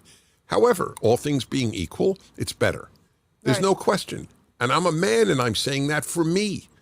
Yeah. So how do you think, a lot of people are going to talk about this being the case for modern day women, and a lot of young women I hear echoing the same sentiments. I don't want kids. I want the career. I want to be able to travel. I'll be the aunt who spoils her nieces and nephews.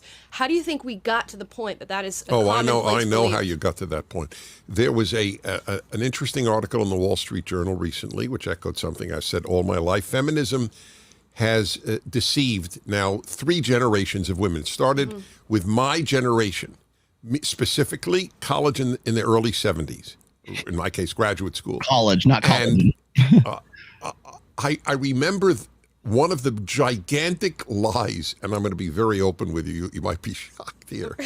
I'm ready. Yes, get ready. I'm warning you.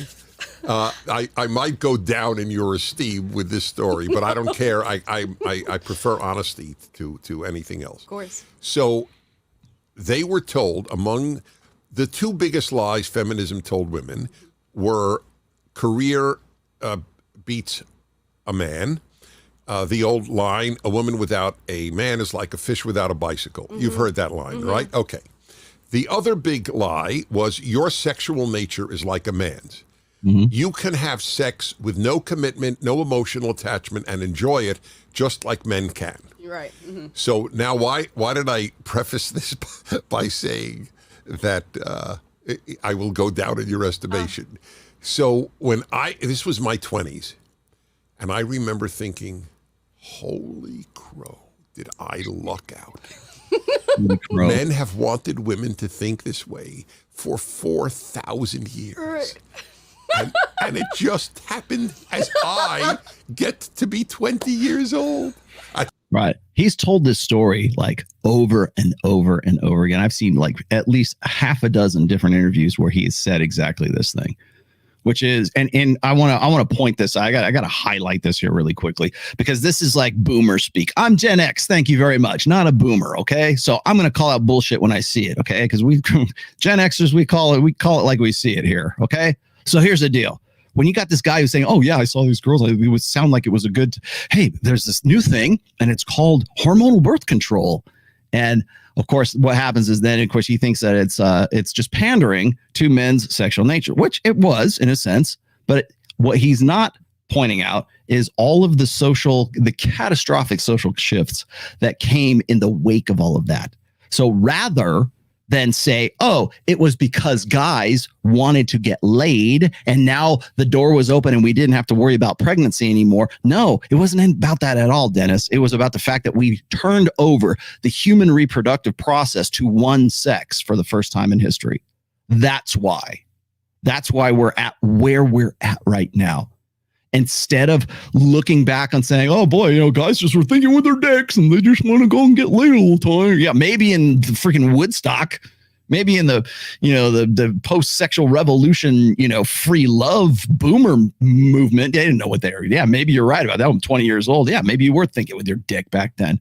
But what you weren't thinking of was the social impact of turning the human reproductive process over to only one sex. And again, incrementally over to one sex. So, of course, what happens is you get these guys, as I've said in the past, like everybody who has been born, like say after like 1960, let's just round it off. You're a feminist. You have had some sort of feminist indoctrination. You think in a way that you do right now because either your teachers or people who were influenced by other teachers have influenced your thinking when it comes to men and women being equal and this and everything else, right? The feminist narrative, the feminist movement, which has morphed really into gynocentrism, but all of that is part of influences or been influenced by people who were influenced by other previous generations. So the reason why he thinks, I think women should be able to vote and they should have what they want to, but they should be more responsible for those things. Yeah, great. But you still have to recognize the fact of how we got to where we're at.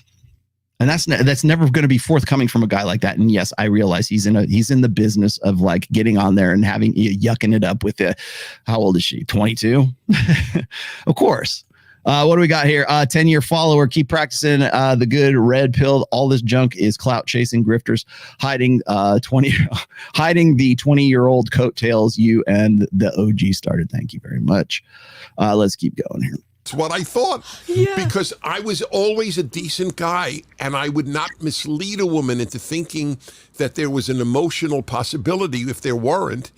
And now they're saying it doesn't matter. Right. So who am I to intervene with this great feminist message? Yeah, you're absolutely right. I saw a video this morning of a comedian talking about modern day women, and he said, you know what, men, we got to make it out there to those women's marches. And the guys are like, why? And he says, because the women aren't wearing any clothes. They're talking about sleeping with a bunch of men and not caring about it. They'll get rid of your baby if you don't want it. He's like, this is a dream for a lot of men. That's exactly, no, for all men. Mm-hmm. Now, remember, that's a dream for male nature. Right. It's not a dream for a long period. That's why I got married. Qualify it now for us. Because I said, I can't, I'm not going to live this life forever. This is empty.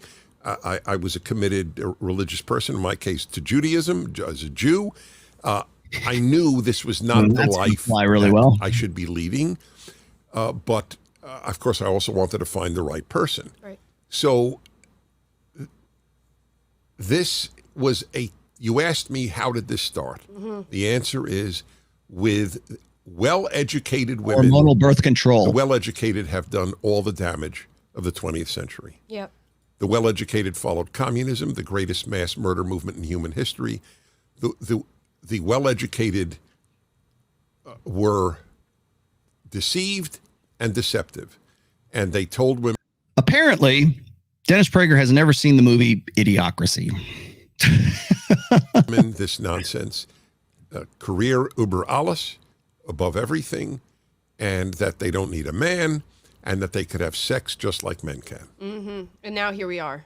Okay, let's full stop right there, Dennis, because I have to correct him before we move on to the next here. No, it has been this push towards communitarianism. It has been this push towards egalitarianism, which of course feeds into socialism and communism as a political thing. However, it's not necessarily the intellectuals that were the ones doing the killing and everything else. It was actually some pretty dumbass people who bought into this ideology. Okay, so let's be straight up here, because I've what is it? I got to start that. Hang on. I've made this point on previous podcasts as well, is that the idea of gynocentrism is definitely very much related to socialism and communitarianism. I think I put that in the like 2 episodes, like 2 weeks ago. I was talking about this because Destiny came at me on that one. Oh, it's just, you're just trying to force fit these things, socialism and everything into your ideological box of the red pill. No, I'm not. I go back in history and I can go and show you what happened back in the day and how women think and how men think. Yes, Marxism was definitely started by a dude. Got it. But you know what? It was in the right place at the right time, because both of those, Marxism and feminism, or the beginnings of feminism, like say the suffragette movement, both started right around the same time. 1848, 1849, I think it was 1847, maybe, from Marx, somewhere around there. But they certainly found, common ground. Egalitarianism, that's really what it's based on. It's based on a fundamental misinterpretation, misunderstanding of human nature, because that's all they had to go on back then. They didn't know. It was all blank slate. It was Thomas Locke. It was all this Enlightenment era thinking about, we're all men are created equal and blah, blah, blah. We had no idea about evolutionary psychology. We had no hell of Darwin was just coming up back then, right? Maybe it was before that. But I mean, as far as like evolutionary biology, evolutionary psychology, there have been so many advances in understanding human nature since 1848 that to harken back to Marxism, or to harken back to the understanding of human nature that the suffragettes had and the Marxists had back in 1847 is ludicrous. It's like putting leeches on, like bleeding someone in 2022 when we have modern medicine. Why is our memes and why is our thinking still rooted? Why are we even having these fucking conversations in 2022 when we know goddamn well? Well, I'll tell you why. Because we put women in charge. Because we have decided, as a result of putting women in charge of the human reproductive process, that we also should put them into the workplace. We should also put them into his own religion being taken over. The political process, hell, the world's economic organizations. I already showed you this. The IMF, the World Bank, the ECB, all run by women.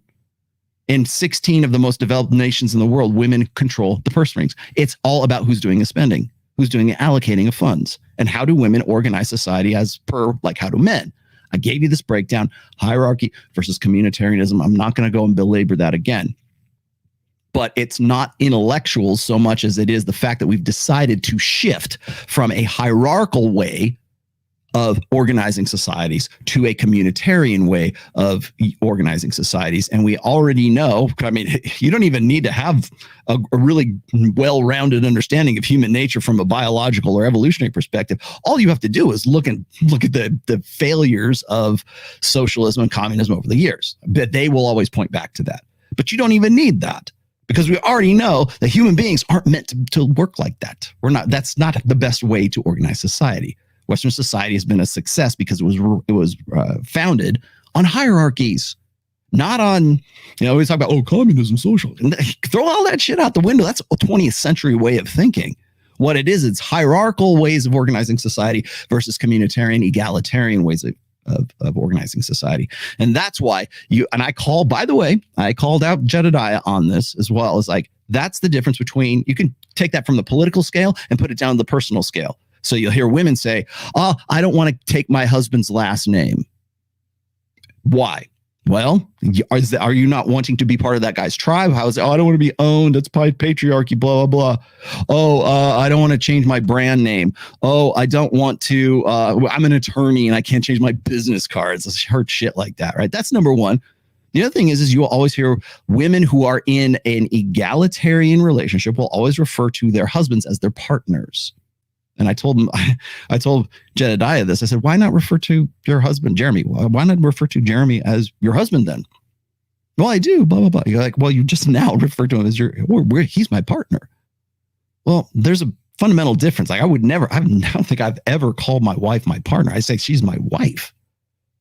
Because there's a difference. Like people throw this at me all the time. They'll say, don't you think your wife is your best friend? No, not at all. No, Ned is my best friend. No. My wife is much more than a best friend. So there's a different qualification. And so therefore words mean something. And in this case, to call your husband a partner, that's expressive of an egalitarian mindset. Hell, homosexuals call their partners their partners. My wife, my husband, blah, blah, blah. You know, and until you kind of go, you're a woman and you're referring to as your wife. Like that throws people off. But people always want to say, oh, my partner this, my partner that, because they want to think in terms of egalitarianism. Well, when did that shift take place? When did we start calling our wives and our husbands our partners? I don't know exactly the date, but I do know it was after the sexual revolution. So if you want to know where all this stuff is coming from, it ain't going all the way back to, Timbuktu. It's with it all started right in 1965. Now here we are with the largest depression rate among young women in the in recorded American history. Yep. So in this case, after watching this video of Andrew Tate, who's a highly controversial man at the moment, you may not agree with the delivery, but you agree with the message. Yes. There we go, guys. I want to be you heard it here first from Dennis Prager. So Dennis is cool, just like Tate is cool, right? Same thing that Patrick Bet David did. He was a stud. I could have gone that direction when I was a kid, when I was his age, but I decided to do something different. So you want to be associated with, you want the clout, but you don't want to be like completely identified and align with that clout. Same thing with Dennis Prager here. That's what I'm getting at. And before we go on, I think that's good enough for this one. Let me pull you out. But before we go on, children, I've got a cartoon for you. How many times do we have to teach you this lesson, old man? I love the young people. All right, well, let's get started. Rape, murder, war. They all have one thing in common. Men. Aggression, violence, ambition unchecked by conscience, all the stuff of toxic masculinity, right? And the solution is obvious. Make men less toxic. Make men less masculine. Make men more like women. But I'm here to tell you that way of thinking is not only wrong, it's dangerous. All right, so far so good. I honestly don't disagree with anything she just said. I've talked about the same problem myself. Maybe PragerU's turning over a new leaf. Maybe they've recognized the importance of male authority, patriarchy, ready to take women's rights away. Maybe the traditionalists are waking up and they're going to be part of the solution and not part of the problem. Right? Let's continue. Okay. Remember, maybe they want to wake up and be part of the solution instead of part of the problem. This video, by the way, 2016. Just giving you a little bit of history here. Here's why. When you try to make men more like women, you don't get less toxic masculinity. You get more. Why? Because bad men don't become good when they stop being men. They become good when they stop being bad. Aggression, violence, and unbridled ambition can't be eliminated from the male psyche. They can only be harnessed. And when they are harnessed, they are tools for good, not for harm. The same masculine traits that bring destruction also defeat tyranny. The traits that foster greed also build economies. The traits that drive men to take foolish risks also drive men to take heroic risks. Wow, so I'm actually really impressed. I don't disagree with anything that's being said, but I have a feeling that there's a but coming. Let's continue. The answer to toxic masculinity isn't less masculinity. It's better masculinity. And we know what that looks like. It's a young man opening the door for a girl on their first date. It's a father working long hours to provide for his family. It's a soldier risking his life to defend his country. Okay, so the answer to toxic masculinity is men taking responsibility, right? And I'm fine with that. Look, I've talked about someone has to be responsible. The problem is, if you're going to make men responsible for women, for families, for society, there has to be authority attached to that responsibility. I'm sorry, what was that again? I'm a little deaf in this ear. What was that again? TFM, right? Where on earth did all this come from? How did this get developed? Oh, I thought this was this one. I thought it was Andrew Tate. I thought it was Rollo Tomassi. No, actually, it was the first. I would say maybe somebody came before TFM, but the first understanding of this really came from TFM. I'm giving him his due. You want to say, oh, Rollo wants his props. No, I'm giving props here to TFM for this. I've been harping on this for a long time. If I can put it through the bullhorn, I will. But this is where it came from. And this is where I got it. This is where Tate got it from. And this is what we're looking at right now, because the same arguments, the same shit that's going on in that first Dennis Prager the video is exactly the same shit that we've been talking about since 2016. This is where the traditionalists really just trip. This is where they just completely screw up. The problem is, in order to have a functional system, and we all agree, men are responsible for women, they are responsible for society, they are responsible for families. That's what a functional society looks like. But you can't then say men and women are equal, take men's authority away, give it to women, say that men and women are partners, but men continue to need to be responsible for women. That doesn't make any sense. You have to have responsibility and authority together, or it doesn't work.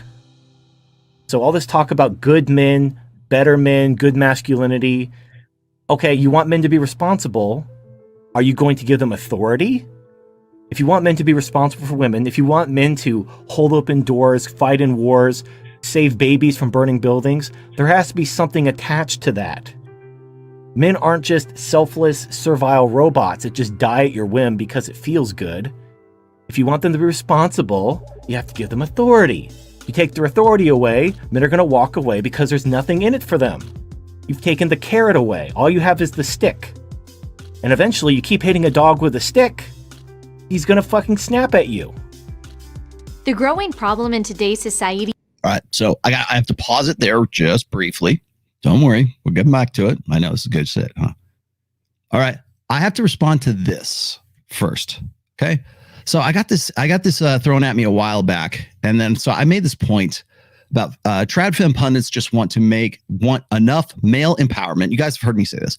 Want enough male empowerment to return men to an improved, but really an older state of usefulness to women, but not so empowered that men would aspire to true authority and become ungovernable by women. And then, of course, I got this. I don't even know who this person is.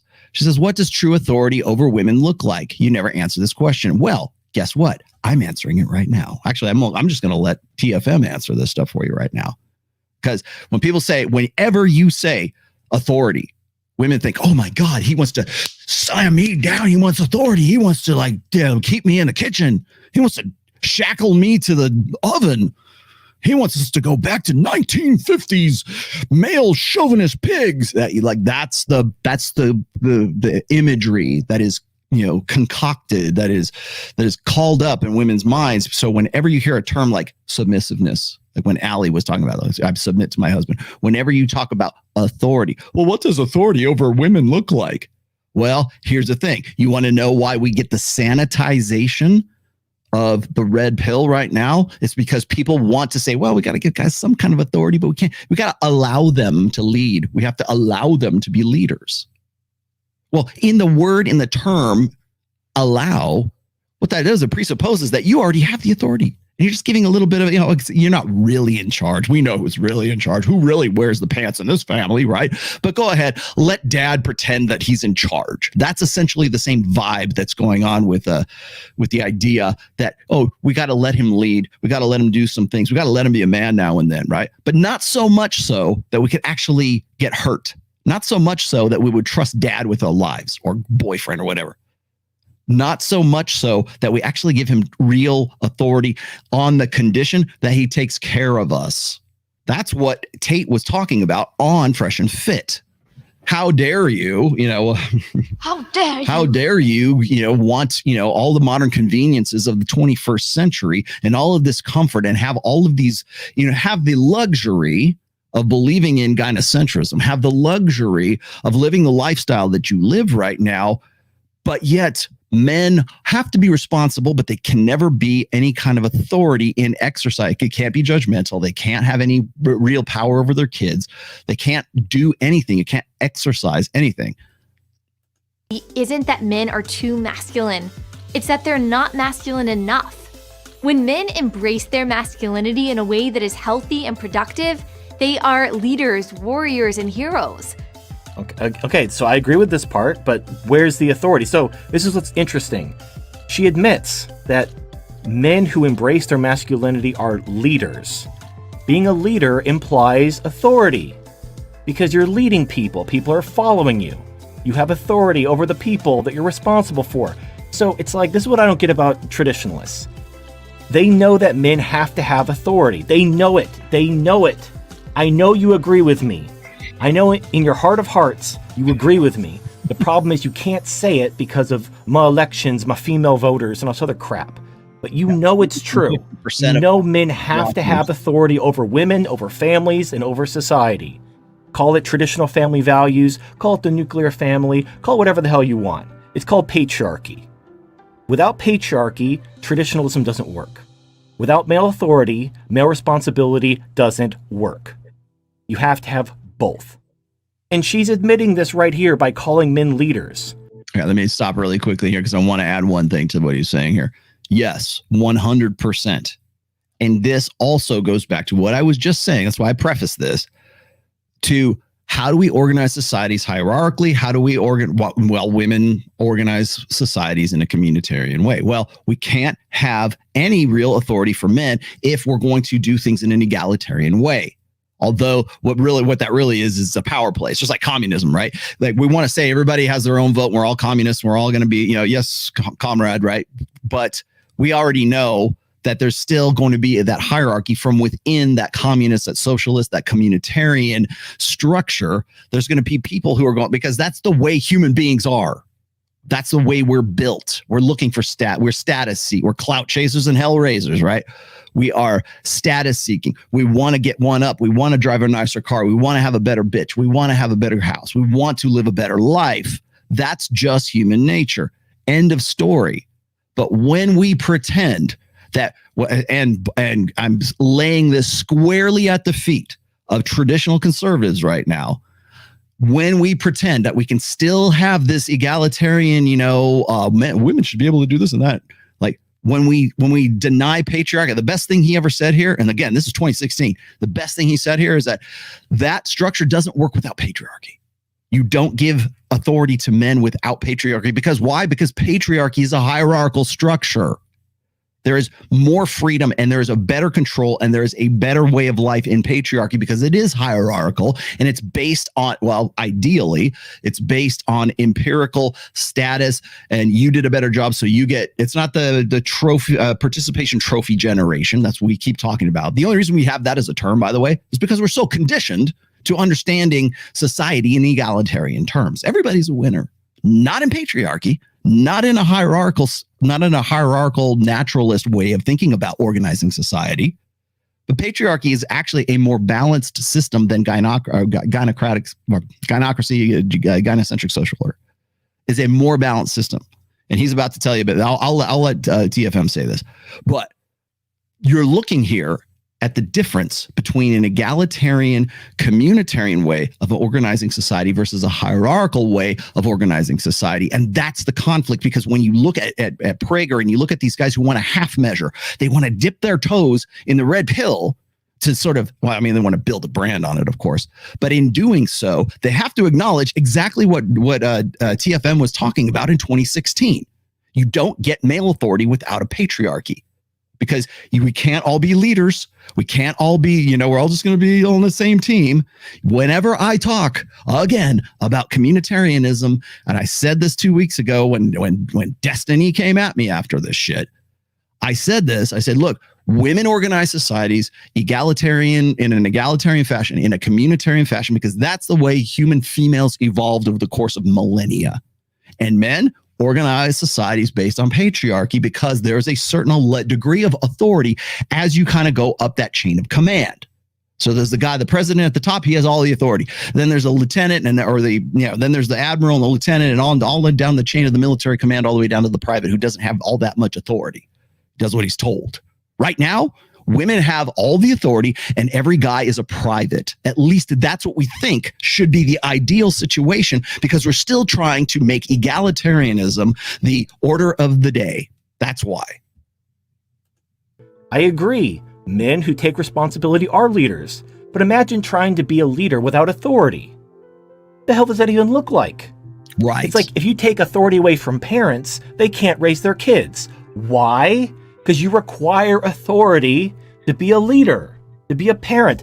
When you're put into a position of responsibility, you need authority over that which you are responsible for. It is that simple and fundamental. You simply cannot separate authority from responsibility. When they deny their masculinity, they run away from responsibilities, leaving destruction and despair in their wake. Men aren't the ones who stripped their authority away. Feminism did. And who's going to restore it? Nobody's talking. Like, I'm the only one on this hill talking about taking women's rights away and restoring male authority. I'm about to say, no one is talking about this. That is the problem. The only answer from the right is that men need to take responsibility. And when men say, well, why should I take responsibility if I don't have authority? They just say, stop being toxic. Stop being a misogynist. Just, you have to take responsibility. It's what men do. Fuck you.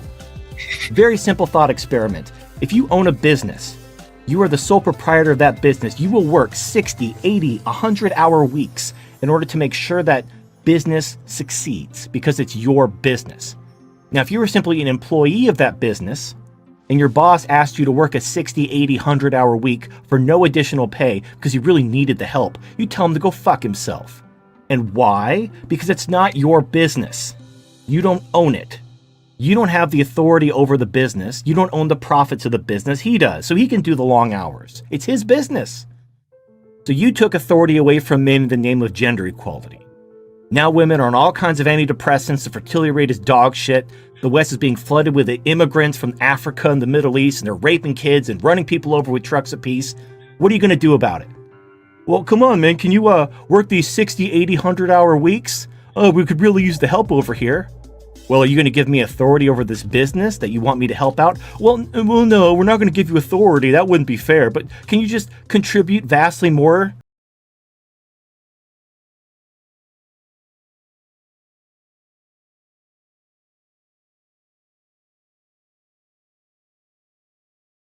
That's gonna get me out. Okay, let me push it up. Hold on a second. I gotta get past. That was a pretty good take, though. I don't want to put too much in there because I know that I'll get demonetized for putting that copyrighted thing in there. Anyways, let me back up off of this. So essentially, again, he's making the comparison here. Is you can't ask your like I was saying before. It's like asking the privates to do the job of the entire military structure, right? If you're an employee of the company rather than the owner of the company, that's the comparison in this. The other thing I wanted to point out, you've probably heard me say this before as well, is like today. You say, well, how come Rollo's against marriage? I'm not against marriage. I'm against marriage the way we do it right now. Okay, but you'll notice that the first thing, by the way, the first thing out of Dennis Prager's mouth was, well, Tate doesn't really talk about marriage all that much, and he should really be, focusing on a good, godly, nuclear family marriage and stuff. He's still harping on that. But again, this is 2016 with TFM and talking about Ellie Beth Stuckey and PragerU in 2016, and now we're having the same conversation in 2022, and it's the same question that they have not been able to answer since 2016. Or let's say they're either unwilling or unable to answer since 2016. And it comes down to, again, like without that authority, you cannot affect that responsibility. So when you see like a guy like Andrew Tate, who he wants to clout chase that, he wants some of that juice, right? well, that's fine. But all it is it's a vehicle for him to go and promote his ideology, to go and promote his philosophy.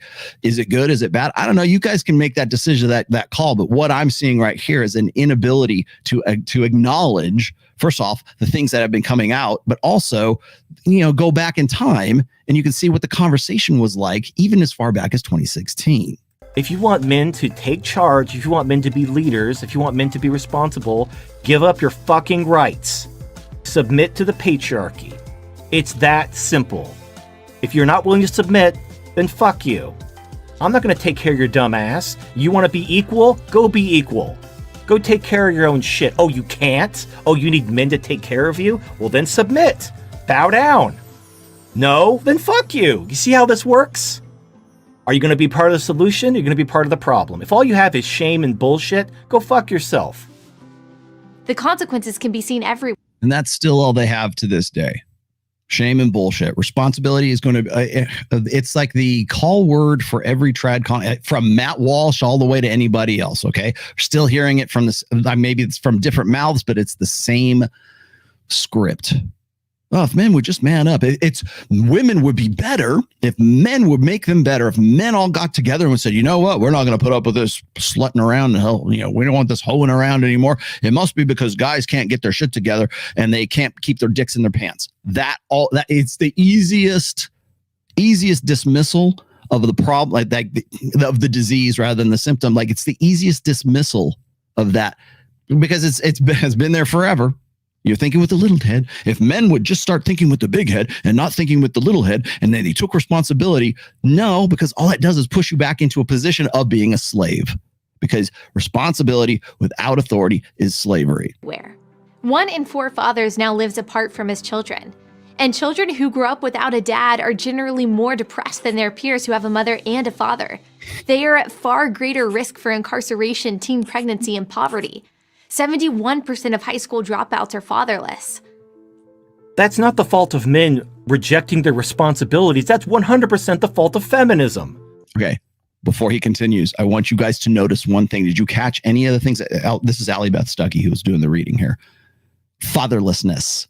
It's never single mothers. It's never, it's all, whenever you see that there's it's just because, first of all, let's just call a spade right here. When we think of single parents, we think of a single mother and a child and that boy, right? I mean, we've made men effectively, superfluous in Western societies right now. But notice the language. 71% of high school dropouts are fatherless. They don't say 71% of high school dropouts are from a single mother home. They say fatherless. And again, when people throw this one at me all the time, I get this all the time, and everybody drink. I know I say that all the time, but every time I hear this, I'm thinking, why are they not pointing out the fact that women in 88, 89% of custody cases get primary custody?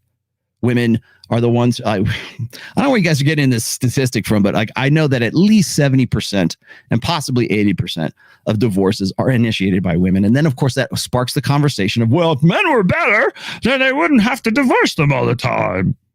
That's again, that's a conversation stopper. I really need to get some good data on that and say, no, they do that primarily because they're financially incentivized to do that. And later on, when Destiny and MJ Get Good are going at it, there's all kinds of data that puts that off. But of course, Destiny wants to harp on that and talk about, oh well, it's men do better than women in divorce situations. No, they don't. And there's a mountain of data that proves that. However, it just depends on how you're defining the terms of what's a success, what's not, how are you doing better, how are you not doing better. Okay. So when a woman is a single mother, yeah, she has a real tough time finding another guy. Why? Because we make marriage the benchmark for the success of that person. So when we talk about fatherlessness, and this is with women and with men, we want to lift up single mothers, but we call guys who are not in the house or not married to the mother of their baby mama, who aren't married to the mother of their children, we call that fatherlessness. Language is important. You have to see this. So when we talk about fatherlessness or a fatherless home or whatever, okay, if the benchmark is, if the metric by which we're going to measure fatherlessness is mom and dad married, then we have one, that's one conversation. If we measure fatherlessness or by the involvement of that father in the child's life, and we, irrespective of marital status, that's another fucking conversation. That's why language matters. I wanted to point that out because I see this all the time. Whenever you see statistics like this, a single family household, well, we're probably thinking in terms of like, men, but here's fatherlessness. And whenever you see the father as the primary in like a bad statistic, well, fatherlessness, this, or involved fathers versus uninvolved fathers. Can we like have that conversation? Because if we're going to talk about how the youth of today are all corrupt, they're all out in the streets and they're rioting and they're pulling down statues and they're spray painting the sides of walls, and crime and suicide and drug abuse and all this, like all the stats that she says, it's all on guys. It's all on the dude. It's all, if a man was there, then all of this stuff would cease. Yeah, well, TFM back in 2016 is going to point out the fact that, yeah, it's because men have been removed from the family because they have no authority, because we want this fantasy of an egalitarian partnership in a marriage and in mom and dad. But men don't. You want to know why men and women are like, don't want to get together? We're pushing back the first age of marriage further and further, and fertility rates are dropping off a cliff. And why? People threw that one at me just recently. Or you want to talk about why women after a certain age aren't going to, like statistically, are probably not going to get married. You want to talk about those statistics? Let's rewind it all the way back to the fact that we're calling fatherlessness one thing, and it's the conversation that we're having. But we don't want to, we don't want to talk about the disease. We want to talk about the symptoms, and that's all these guys want to do when they're trying to get on the red pill train. Who created the family courts? Who created the Duluth model? Irresponsible men rejecting their manly responsibilities? No, fuck that shit. Women did this. Feminism did this. Shaming men into taking responsibility when nothing is being done about the actual cause is absolute bullshit. Look, there's a disease. There's a disease called female empowerment. It is killing the West. It isn't just killing America and in the UK. It's killing Western civilization as a whole. Female empowerment is fucking cancer. Putting the burden of responsibility onto men is complete bullshit. Because once women were given voting rights, they became the majority of voters. Women outlive men. Women don't go to war and die.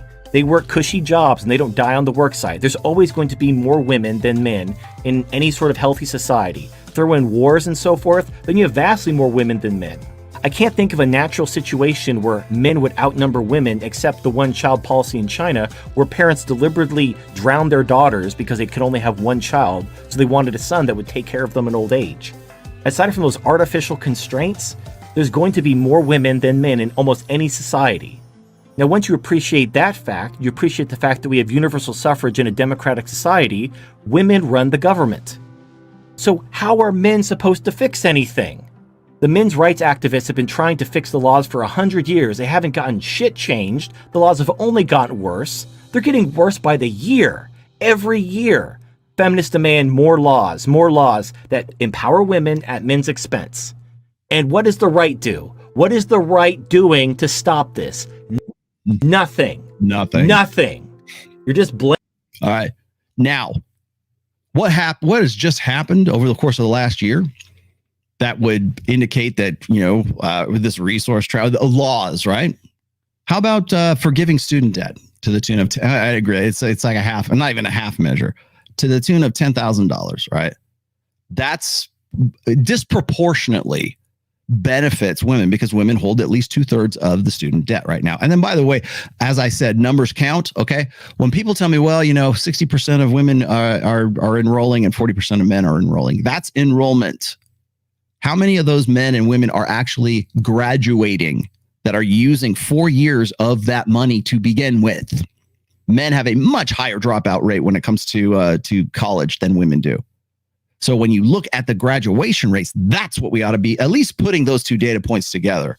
But what's happened? Well, now we're going to affect the economy as a result of laws that are going to benefit women. So he hit on one other point that I got with Jedediah on my first interview is like when we talk about selective services, there's no way to argue that. If you're a feminist, that's a dead end.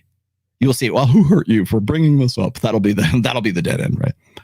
But that's a conversation stopper, and it always will be, because responsibility without authority. Men do not have the authority to opt out of selective services. And women, just by virtue of a vagina, you don't have to worry about that. You get privileges and rights and services as a result of having tits and a vagina. End of story. You do not win that argument. Blaming men, telling them they need to take responsibility. You're not doing anything to actually solve the real problem, which is female empowerment. You can't fix this problem by convincing men to just suck it up and walk proudly into the slaughterhouse. Men are waking up. This is complete bullshit. So either fix the problem or Allahu Akbar, prepare for the collapse. You're going to lose your rights either way. Either Western men are going to take your rights away or Muhammad will. One of them's going to do it.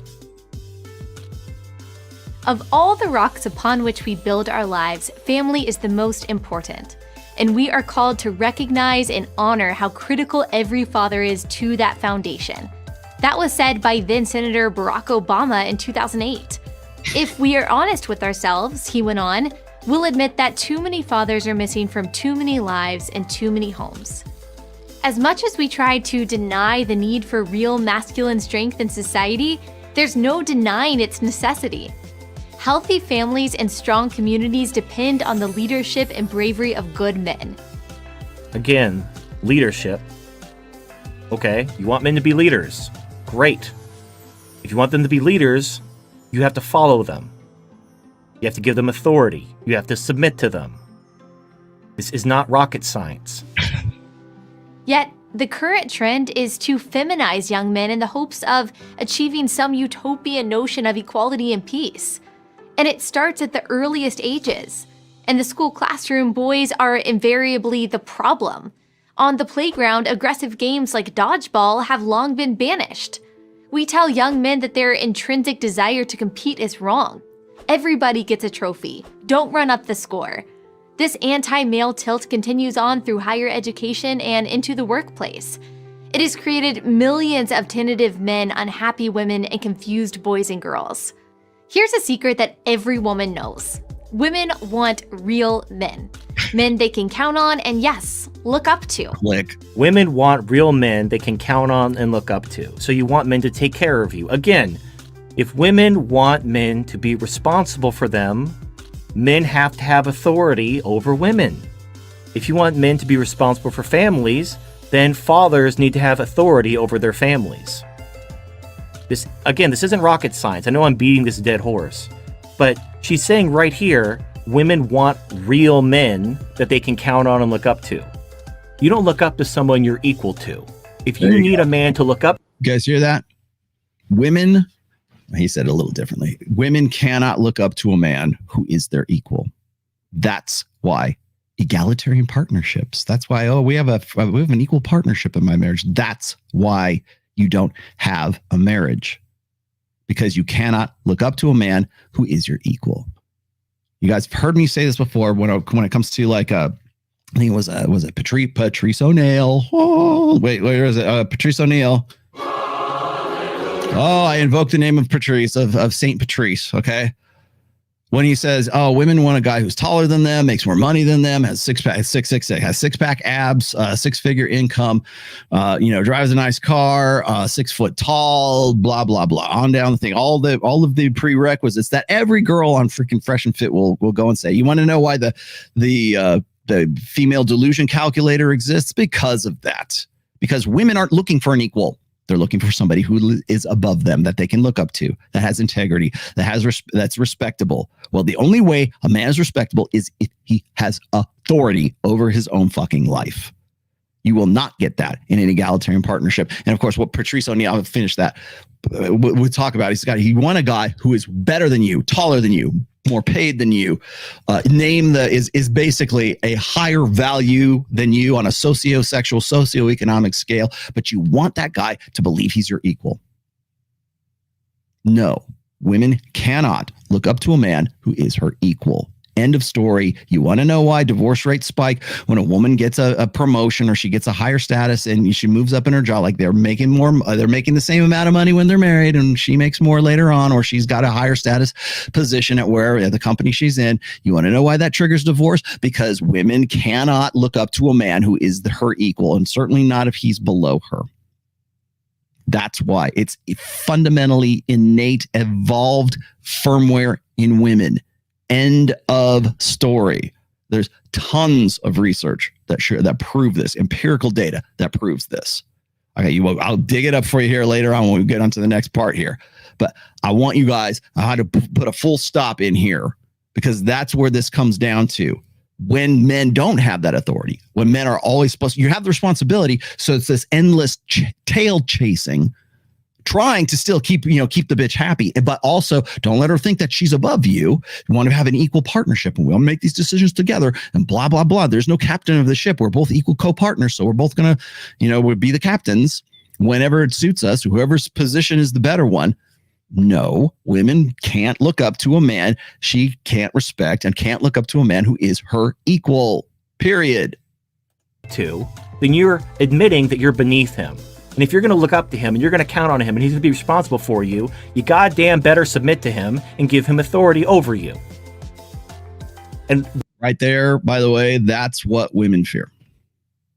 They fear that because, first of all, no man is trustworthy. No, never trust your man with anything. Never trust him with your life or your kids or anything else.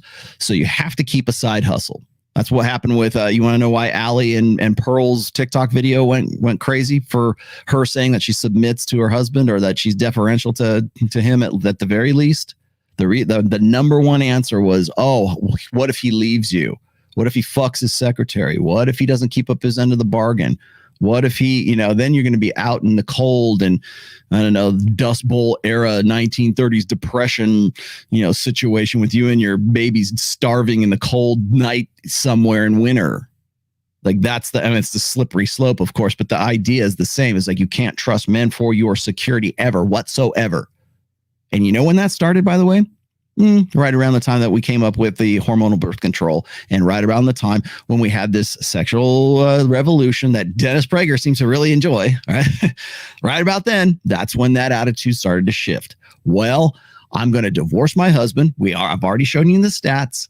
Hormonal birth control and divorce stats are almost like right up next to each other in the correlation of that spike. Hormonal birth control use spikes, divorces spike. What happens as a result of those divorces? Women have to get into the workforce so that they can provide for their own long-term security because you can't trust a man. Oh, I don't have to be married to this loser anymore because now I got hormonal birth control. Oh, okay, fine. If you got some other explanation for the divorce rate spiking alongside the increase in the use of hormonal birth control, I am all fucking ears. If you have some other theory or some other hypothesis, please tell me. But that is one hell of a correlation right there. So that had to have some. So what's the downstream effect of all that? Why would that precipitate? If it does, why would hormonal birth control that is only female controlled, why would that precipitate a divorce rate spike like that? I'm Bueller, hello?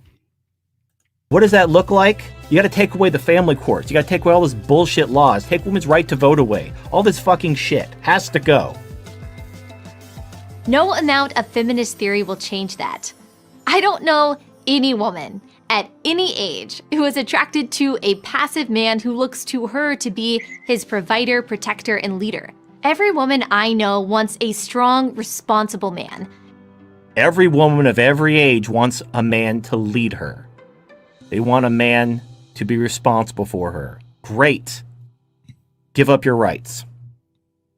Starting with your right to vote. Give them up. All of it. Good luck. We're rolling it all back. It's all got to go. It's fucking Toys R Us up in this bitch. Everything must go. Give up all your rights, submit to the patriarchy, and then men will lead you. Oh, what's that? Oh, you want to keep your rights? Well, then fuck you. It's that simple.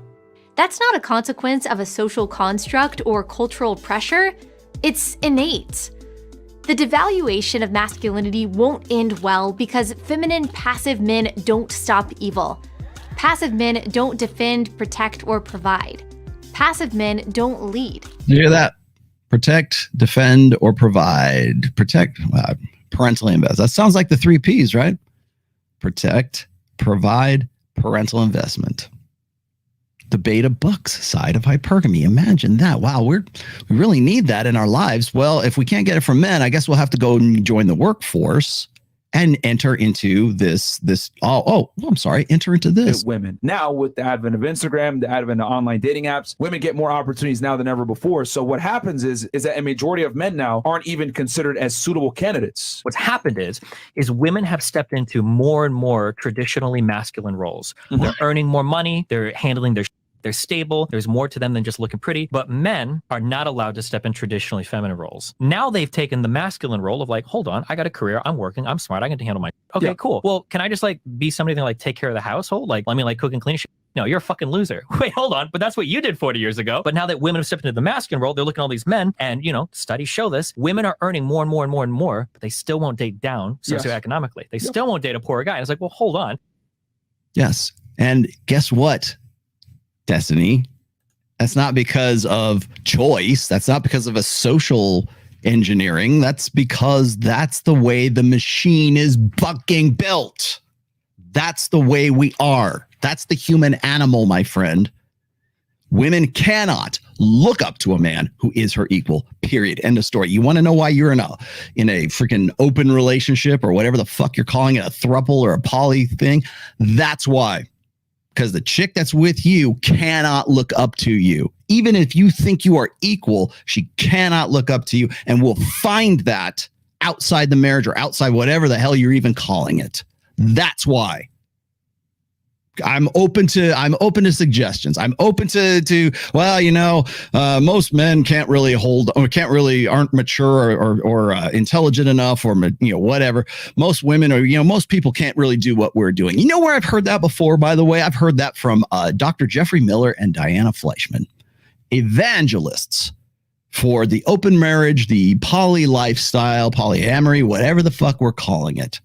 You know why that doesn't? Here's why I have a problem with poly. And I have an episode called The Problem with Poly. The reason why I have a problem with poly has nothing to do with moralism, has nothing to do with philosophy or you know, religion or any of that stuff, which, I mean, you can attach that all you want to. You know why I have a problem with poly? Is because it goes against fundamental human nature. That's why.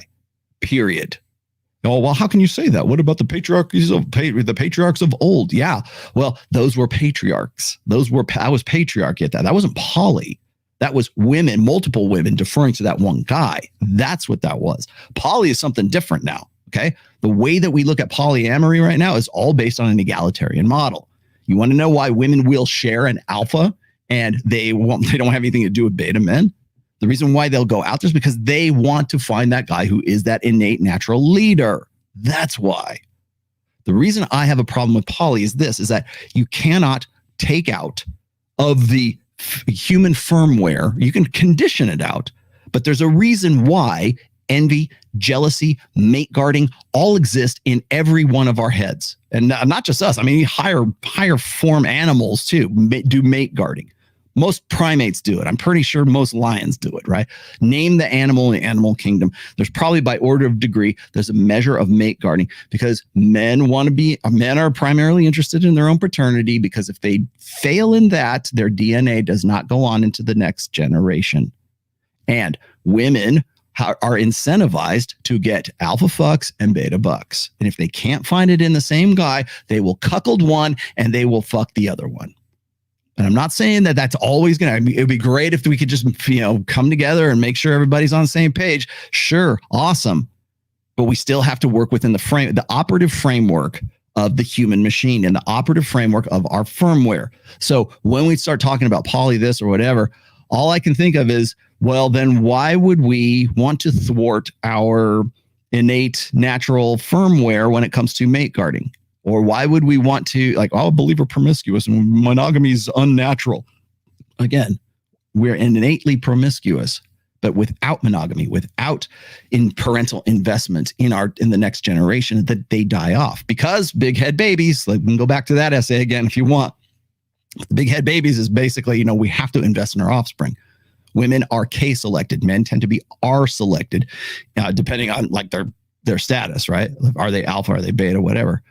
Left to our own devices, men are interested in unlimited sexuality with unlimited access to unlimited sexuality. But most men can't realize that outside of porn, virtually outside of porn. That's why porn is popular, because it offers unlimited access to unlimited sexuality in a virtual sense. That's why it's free. So when I see people when I see Dr. Jeffrey Miller, who knows this shit, when I see probably, I don't know for sure, I'll give Destiny his due here. He probably knows this shit too. There's a reason why men experience jealousy different than women do, because there's different opportunity costs that are lost between both those sexes, because we're both different. We're not equals. We're not, and by the way, one's not necessarily superior over the other. Again, it comes back down to like, what's the challenge? What are we talking about? Who's going to achieve what? Some things women are better at. A lot of other things men are better at as well. Doesn't mean one's superior over the other. It just depends on what the task is that one sex has to do that the other cannot do. That's all it comes down to. It's not supremacism. It's not misogyny. It's not chauvinism. It's not, I don't know, patriarchy, whatever. No, it's just an understanding and a sober acknowledgement of what we are and how human nature works and how the human machine works. And the more we try to thwart it and the more we try to monkey around with shit with like mate guarding or jealousy, or the more trouble you're going to get yourself into. It's as simple as that. And it all comes down to your programming. I believe in egalitarian equality between the sexes. Oh, I can't believe that women or that men can't be just as good of fathers, or we don't earn the respect because we want to stay at home with our kids and serve a conventionally feminine role. Yeah, you're not going to get any respect for that because women don't respect you and men don't respect you. I wonder why that is. Is it because of our social understanding, our social learning, our social constructionism? No, it's the innate firmware that we've had since the time we were on the sub-Saharan African plains, savannas in Africa, right? It worked for your tribal, your hunter-gatherer ancestors, and you're still dealing with it today. It's a vestige, right? Well, maybe we shouldn't have that. Maybe we should, maybe we shouldn't. Who's to say? But it seems to me that the success of our species, certainly that had some element and some contributed something to the success of us. So, if you want to say, well, and this is not Destiny, but I've read this conversation before when Dr. Jeffrey Miller was talking about, poly is only for very elite, erudite, intellectuals such as myself and Diana, because we understand the jealousy response and we're able to eroticize it. You want to know why cuckold porn is such a big niche? And go look at the stats on Pornhub. That's Pornhub stats, not on actual Pornhub. The reason why it's such a big niche right now is because it is eroticizing a jealousy response that is conditioning men and women, by the way, to get off on women cuckolding other guys, cuckolding lesser men.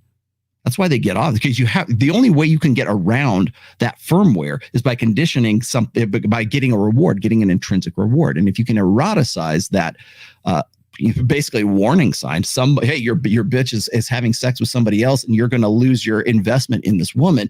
That's what the jealousy response is for. That's what mate guarding is for. If you ignore that and you get off on that, then you're essentially contributing to your own extinction. From a genetic evolutionary DNA perspective, you are contributing to your own extinction because your belief set is such that you don't care about your DNA. You don't care about your kids. You don't care about that. It all comes down to incentives. It all comes down to, are you going to condition yourself out of your innate understanding of like jealousy? Like, why is it that guys get jealous of women who, when they fuck some other guy, the first thing out of their mouth is, where did you do it? Was it in the kitchen? Does he have a bigger dick? Did you like it? Did you get off? All these very like visceral physical details. And men are most men are far more likely to dump that bitch. Where is it? Dump that bitch. To dump that bitch than women would when a guy goes out and he cheats. That's the difference. And people always say, like, well, if a man can cheat or if a man can go out and fuck a bunch of hoes, then I should be able to. No, because you're not built that way. And your firmware is not that way. Women put way more emotional investment into the sex act than men do. That's why men get, if you want to know why pornography is the most popular amongst men, it's because men can separate, if they have it at all, can separate an emotional investment in sex, whereas women cannot, because women have a higher reproduction cost. Simple as that. Very, very simple. No, here, let's, let's go back to a few things here before I continue a little bit further. There's actually more to that turd flinging monkey thing, but I think he's pretty much summed it up very nicely. So I'm going to go back through some of these starred super chats here. Let's do this one first. Doug says, hi Rolo, congratulations on the new studio roundtable, free speech for all. Yes, we're working on it. We got the one that's coming up in Vegas. I'm, by the way, not next week, but the following week, I am moving into my new studio, my new home actually, on the 19th of September. So the following Sunday will be live from the new studio, and I think you guys will be happy with the new setup. By the way, I'm glad you guys like this back. Oh, look, he's got a double horn here. I wonder if he does that on purpose. Yeah, I do. It's not, I'm not doing like secret Masonics, hand symbols or what, hand symbols, it's like gang signs, right? It's funny is that I accidentally did this one time where, I accidentally did this one time and I'm like, I'm just going to go with it. I'm just going to lean into it. But now I see the acoustic back here and I'm lighting it with like the colored lights down, one down here and one over here. And I'm starting to see other podcasters do it. And, then they're kind of in the same niche. And I'm like, I'm flattered. Thank you for, imitation, right? I'm flattered, but it's you tell me, it's the content. It's not actually the delivery here, but I probably will go something similar, but I think I might be getting rid of the acoustic and going with maybe some hex acoustics or a different style of acoustic, because I have to have it here for when I'm doing recording. So music recording and stuff. So yeah, I will be in the new studio soon. Hypothetically, if the missus passed on, would you spin plates with Torsia? Torsia's spoken for. I'm not going to tell you by who, but probably not. And not because I love Torsia. I love Torsia like a daughter, put it that way. I love her very, very much, but I don't know. Let's see. Torsia is my magician's assistant. That's kind of the way I look at her. Love your work, Rolo. You and Patrice O'Neill have helped me in changing my mindset. Also, would you ever do an episode on or about Patrice O'Neill? Didn't I just talk about it? And it's about Black Phillip show. Yeah, I could. Would I be covering old ground if I did that though? It's only like people ask me, why don't you do dump that bitch? Tom Likas is of 2022 is most definitely not the Tom Likas of like 2002. Let's just say. I could. I mean, would that be disrespectful though if I did something on Patrice O'Neill? I'm not really sure. Thank you very much for that. Vodka Latte says, thanks for all the good you do. You've sent me down a better path than the one I was going on. Oh, I'm glad. Thank you. It's good to hear that because I catch a lot of shit from a lot of people, and I'm about to show you how much shit I catch from people here in just a minute.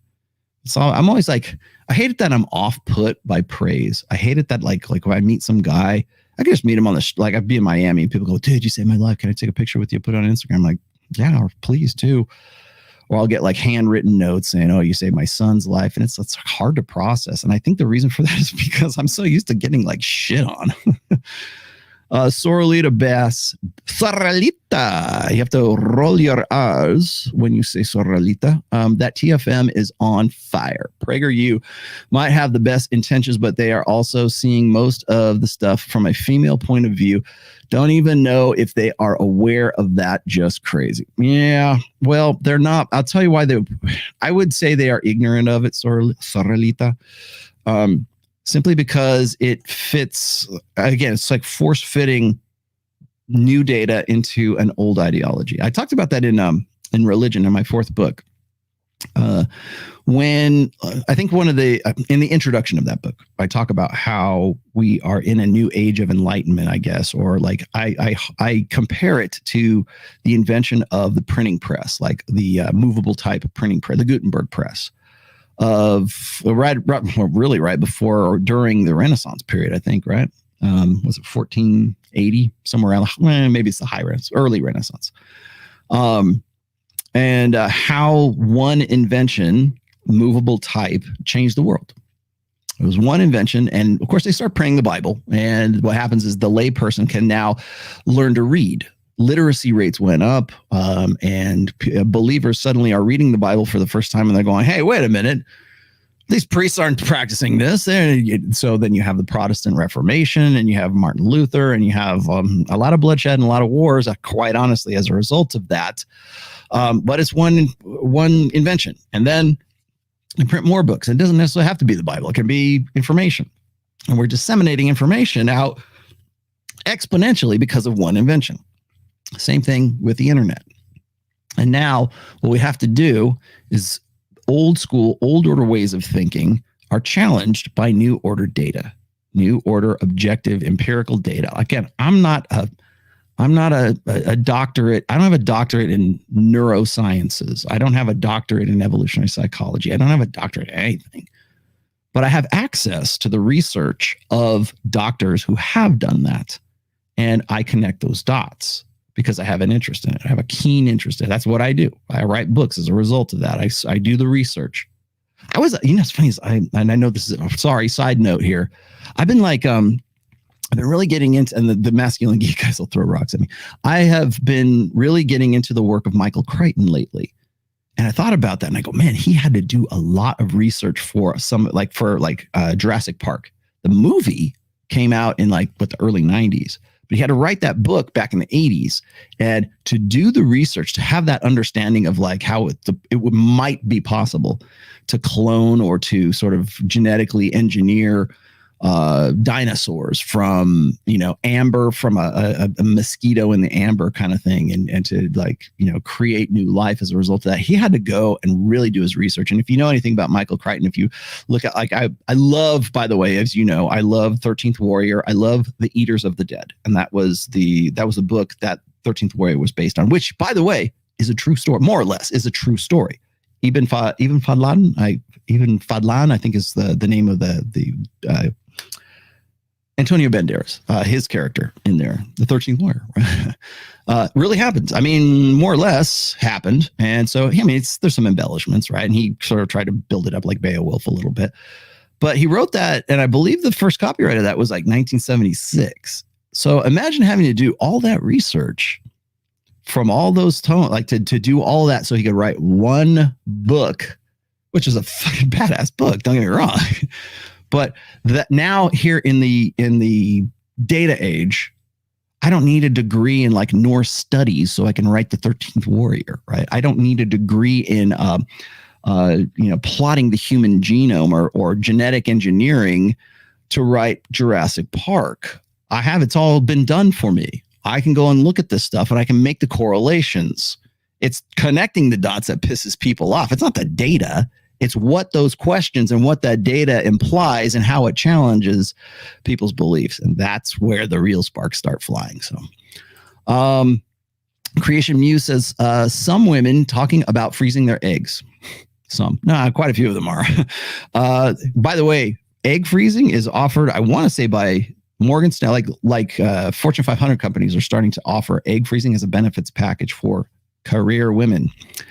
That is probably the worst thing a woman can do to their children, to not have even personally known the father. Yeah, well, Also know that you can now go get a sperm donor, and you don't have to go to sperm bank anymore. You just go on Facebook. Hey, another benefit of the brave new world that we're in, right? I was reading this article about, I think it was a guy who was in the Netherlands, in Holland or something, and he was on Facebook, or there was some sort of user group that he was on, and women who wanted to have babies I guess there's a bunch of these guys, but there's this one dude that was very popular, and all the women wanted to have his babies. And now the problem is that there's so many women in that same area where that guy was. He was giving like sperm samples for like $300 a spurt, right? And then they would inseminate themselves and they would have his children. Well, the problem is now you got to worry about inbreeding in the next, 20, 30 years. So because he's been so prolific, kind of like Genghis Khan. They won't let us lead. Yeah, I don't know why I put that on there. They won't let us lead. Now I know why. I put that on there because the idea of allowing men to lead presupposes that men don't have authority in the first place. I hear, like when I was doing this, the groundwork and when I did the research for book 4, Religion, I would hear this all the time in various like congregations of different franchises of Christianity, right? It was always about, well, you got to let your man lead. You got to allow him to be the leader. You got to allow him to do these things, ladies.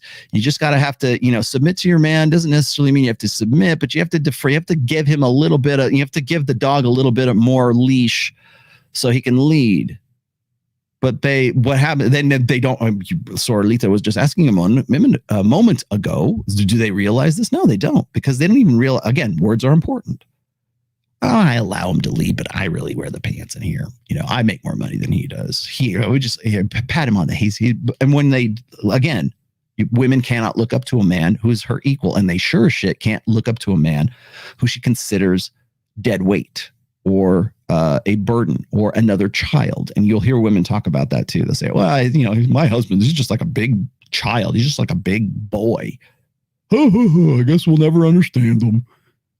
The reason she looks at you like that is because you're a resource drain. Why do women you think about it? Let's just hypothesize here. Why would it be that when women get a bonus at work, or they make more money than their husbands do suddenly, or they get a status increase because they got a promotion at work, why would that precipitate divorce? What would be let's just ask the question. I can't even ask a question without being offensive, but ask the question. Why would that be?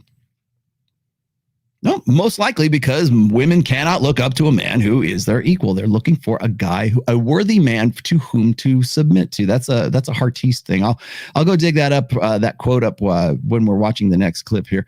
Let's see. Oh man, you get one too. Crypto Badger. Rolo, us Midwest got the city boys covered. Do you? We raised them right here. You sure? I hope so. I hope you are. I'm in my 40s with 7 kids. Holy shit. You get another one.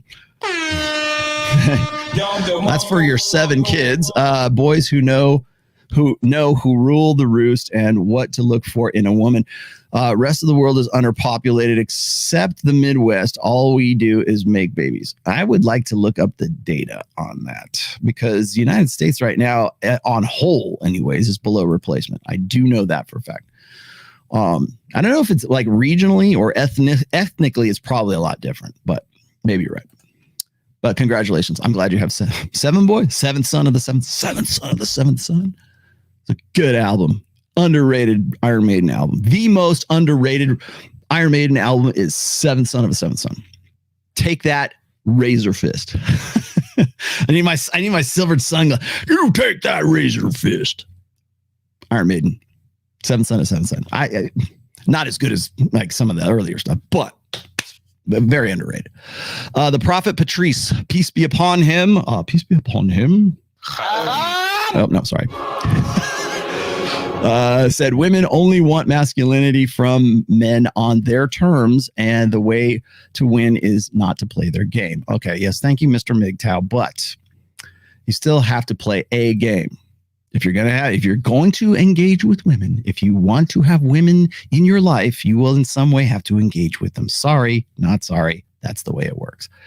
Rolo would beat Destiny in a debate. Careful with his deflections and misrepresentations, though. Sneaky fucker game. Yes. Give us the cuttlefish. And without further, actually, you know what? Let me. He chose poorly. Oh, yes. This is for you, my friend Brandon. Here's that attention you wanted. Yo, bro, why are you so scared of Destiny? Oh, but that's not all. The rational male, stop dodging Destiny. What is your major malfunction, numbnuts? And not to be undone, donate like 20 times during FNF and too scared to talk. Let me pull a Aaron Clary on you. No, I'm not too scared to talk. I will be happy to go and do whatever the hell Fresh and Fit want me to. I'll be happy to do it live, face to face, in person. We'll work that out somehow. I'm not sure yet. We haven't had any conversation about that yet, but it's interesting to me that Fresh piles on. I love you, Fresh. Don't get me wrong. I love you a lot. But it's like, oh, we can make that happen. These guys can. This is what they're looking for. Round 1, fight. What are we going to, whose mind am I going to change? Really? I mean, when I went, here's a funny thing. Thank you. How do you feel about Trump? I don't feel anything at all about Trump. I am, let's see, cautiously indifferent. I kind of hope he goes away, quite honestly. I hope we need a 21st century candidate. Here's how I feel about Trump. How I feel about pretty much all politicians, by the way, not just Trump. I mean, because he's just sort of a reluctant politician. But I will say this. We're now almost 22 years into the 21st century. We need a 21st century candidate. We don't need Hillary Clinton. We don't need Donald Trump. We sure as shit don't need Joe Biden. We don't need anyone from the 20th century. Young men, if you want some authority and you really want to affect change in this world right now, start getting into politics. Start learning this shit. Start becoming active. And if you like what they say, be the change you want to see in the world, right? Go and get into politics. Because I'll tell you this, and I don't know if maybe it's just my region, but like all I see in local elections is women. That's all I see. I don't see men running. Very rarely do I see men running against women for like city council or like mayor or like even like state senate kind of thing. By the way, Nevada, our state senate is pretty much overrun with Democratic Socialists. That's the name of the party, by the way, and primarily mostly women. I was asked about this, I think it was on Jedediah's show. It was like, well, do you think there's more women in Congress than there are men? Well, it makes little difference if the men are just basically cucked. They're cuttlefish anyways. But I got stats for that. No, there are more men in the U.S. Congress than there are women. However, I got the stats showing that from the 70s up to where we're at right now, it is this sharp increase. There are way more women in Congress than there have ever been at any other point in history. Men, if you want to in any way affect authority in the world, you're going to have to become a participant in life, in the world. That's what it's gonna take. If you want to say, "Oh, I'm going to make some money, man. I want to get paid." Okay, great. Once you're paid, like I look at a guy like Richard Hart, who I love to death. But if I had that kind of cash, I would be doing something. I would say, you know what? I'm going to spend this for human betterment right now. And he does, gives money to charity and everything. But I mean, taking direct action. Get out there, run for president, run for office, run for governor. I don't care. Run for mayor in your house, in your town. We need more dudes. We need more dudes in politics. We need more dudes in local government. We need more dudes in school. We need more male teachers and not just coaches. We need more male, like actual, real, formal, like this is what I do. And I know it's not a glamorous job. And I know it's not sexy. And I know all the risks. You want to talk about like when guys tell me like, well, why did I get married? There's so many risks in there. I don't want a bitch who's going to take half my stuff. That same dynamic applies to like the education system. Who wants to get into that, man? I'm like, I'll get Me Too'd. So I spent 8 to 10 years, getting my teacher's degree, and then like half an hour later, the first day of work, I get Me Too'd, and now I'm out 10 years of investment, and I still got student loans. Right? Yeah, I get that. Life is risk. You're gonna have to. Like, how important is it to you? If it's not that important, then you're gonna keep complaining about the same shit that we did in 2016. So. Getting back to the Sneeko debate, here's let me throw a few things out. I kind of have to start with this, so let's put her in. I was on Fresh and Fit last night. I am from Tampa, and I flew to Miami for this. It was a really strong panel, so it was really hard for me to actually get my point across, which was kind of frustrating because there was 3 people there that I particularly didn't care for, and not because they don't agree with me. It was just their style of conversation, mostly the guy. He was shouting, and he didn't care for what anyone had to say. Like, you could be talking, and he'd still shout over you. I'm a firm believer in you got to learn how to articulate your conversations. You got to learn how to, like, read the room. If someone starts saying something, even though you're making a valid point, you got to, like, just stop and let them talk. He didn't care. But that's the thing with people with money. They are in their mind. They're in their ways. They don't care. But I'm a rookie. I understand my place. That's fine. I just think it's funny that as a guy, he doesn't realize that you wouldn't be shouting in the room this loud if you were actually happy.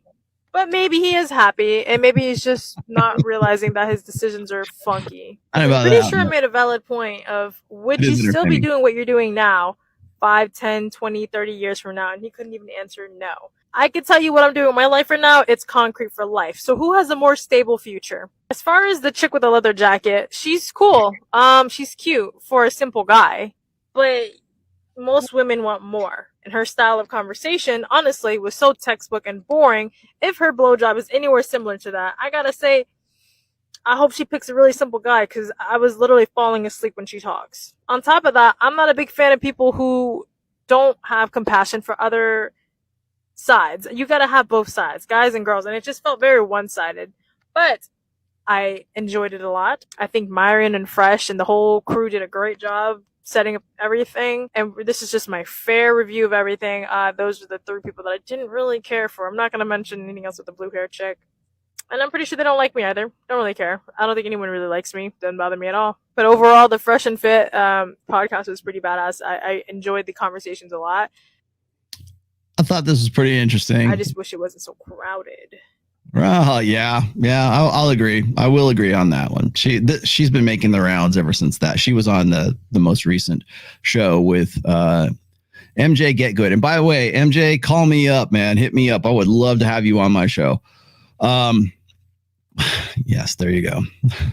Summer child, baby. We say to give a woman vote is like to let a monkey fly a plane. Very dangerous. That's what you get for that one. Okay. Somebody said, I don't know who gave me that. Thank you for that sound drop. Whoever gave me that one, that Borat one is pretty good. Oh, so, yeah, here's the thing is I know. Okay. So I could give you do you want me to repeat the same standard bullshit about like debates? Because nobody knows how to do debates. Nobody knows what a debate is. Nobody's ever been, anybody who's calling for a debate between myself and Ruslan, or myself and Alex from Playing with Fire, or myself and, insert the blank, whoever. Hell, I mean, you could even put Jedediah in there, right? I went on with Jedediah. I went on with Ruslan. I went on with Michaela, right? So what's going to happen? I'll tell you what'll happen. Exactly the same thing that happened with Ruslan. Exactly the same thing that Andrew Tate was talking about in his farewell address is that nobody does 2-hour debates because they want to solve something or change anybody's mind. And that's not a cop-out, and that's someone stroking off or anything like that. I'll be glad to do it. And you know why I'll do it? Because if it settles your bullshit questions, then I'm happy to do it. The same thing I did with Ruslan. I'm like, you know what? I actually, I had to pay for pretty much my entire stay out there. I think I paid for half my airfare, and I paid for all of my stay when I was there in Fort Lauderdale to do the Ruslan thing. And I did it because everybody's like, well, you need to do it. And I'm like, do I really want to? Because I know what's going to happen. And it did. I'm going to do 2 hours. I kick ass in it. And then everybody's going to see the 30-second buzz clip and say, oh, Rollo, really, this is what he's really about. Whoa, whoa, whoa, whoa. Like, because nobody, because ain't nobody got time for that. Ain't nobody got time for that. That's where we're at. We're in the TLDR generation, and ain't nobody got time for that. Nobody's got time for that. So if I go and I do a destiny thing, yeah, will I do? Sure, fine. Then what? Then will you be satisfied? Then you'll be okay? Then that'll, like, what are we going to talk about? Like, that's the other thing I get. It's like, if you want me to debate anyone, I don't care if it's Destiny, I don't care if it's Alex, I don't care who it is. Tell me about what? Tell me, please. Oh, I want you to debate the finer points of hypergamy with Alex from Playing with Fire. Done. Let's go. I want you to debate alpha widows with Destiny. Done. I want you to debate the statistics of single mothers in, I don't know, Ohio with Dr. David Buss, who, by the way, has just fathered a child at 70 years old. I just got that information today. Done. Tell me what you want. Give me an outline. Give me an objective, empirical. Here's the goal. Here's the goal, because that's what debate is. Oh, he's just bringing up these logical fallacies. Okay, well, because no one knows how to debate.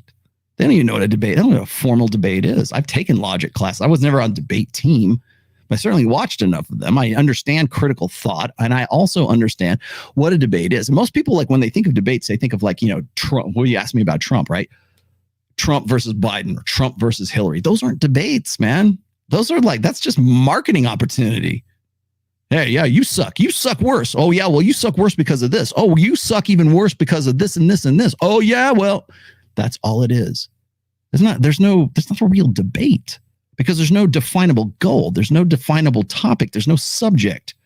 Give me the outline. People will say, oh, you weren't prepared for the Ruslan debate. Of course I wasn't. I was going in there freaking blind because I don't know what the fucking questions were going to be. And I think I kicked ass pretty well if you watched the full 2 hours of it.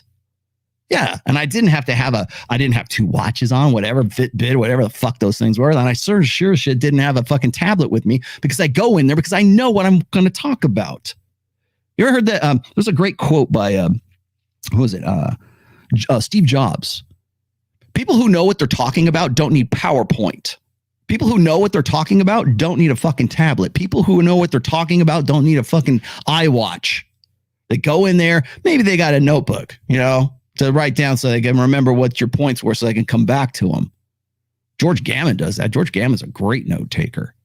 Other than that, you don't need PowerPoint. You don't. If you need the internet, like immediately, if you need somebody feeding you shit, whether they are there. By the way, we're going to talk about that too at some point. Me and Miguel. The next time I have Miguel on the show, we're going to talk about exactly what Miguel saw at that debate.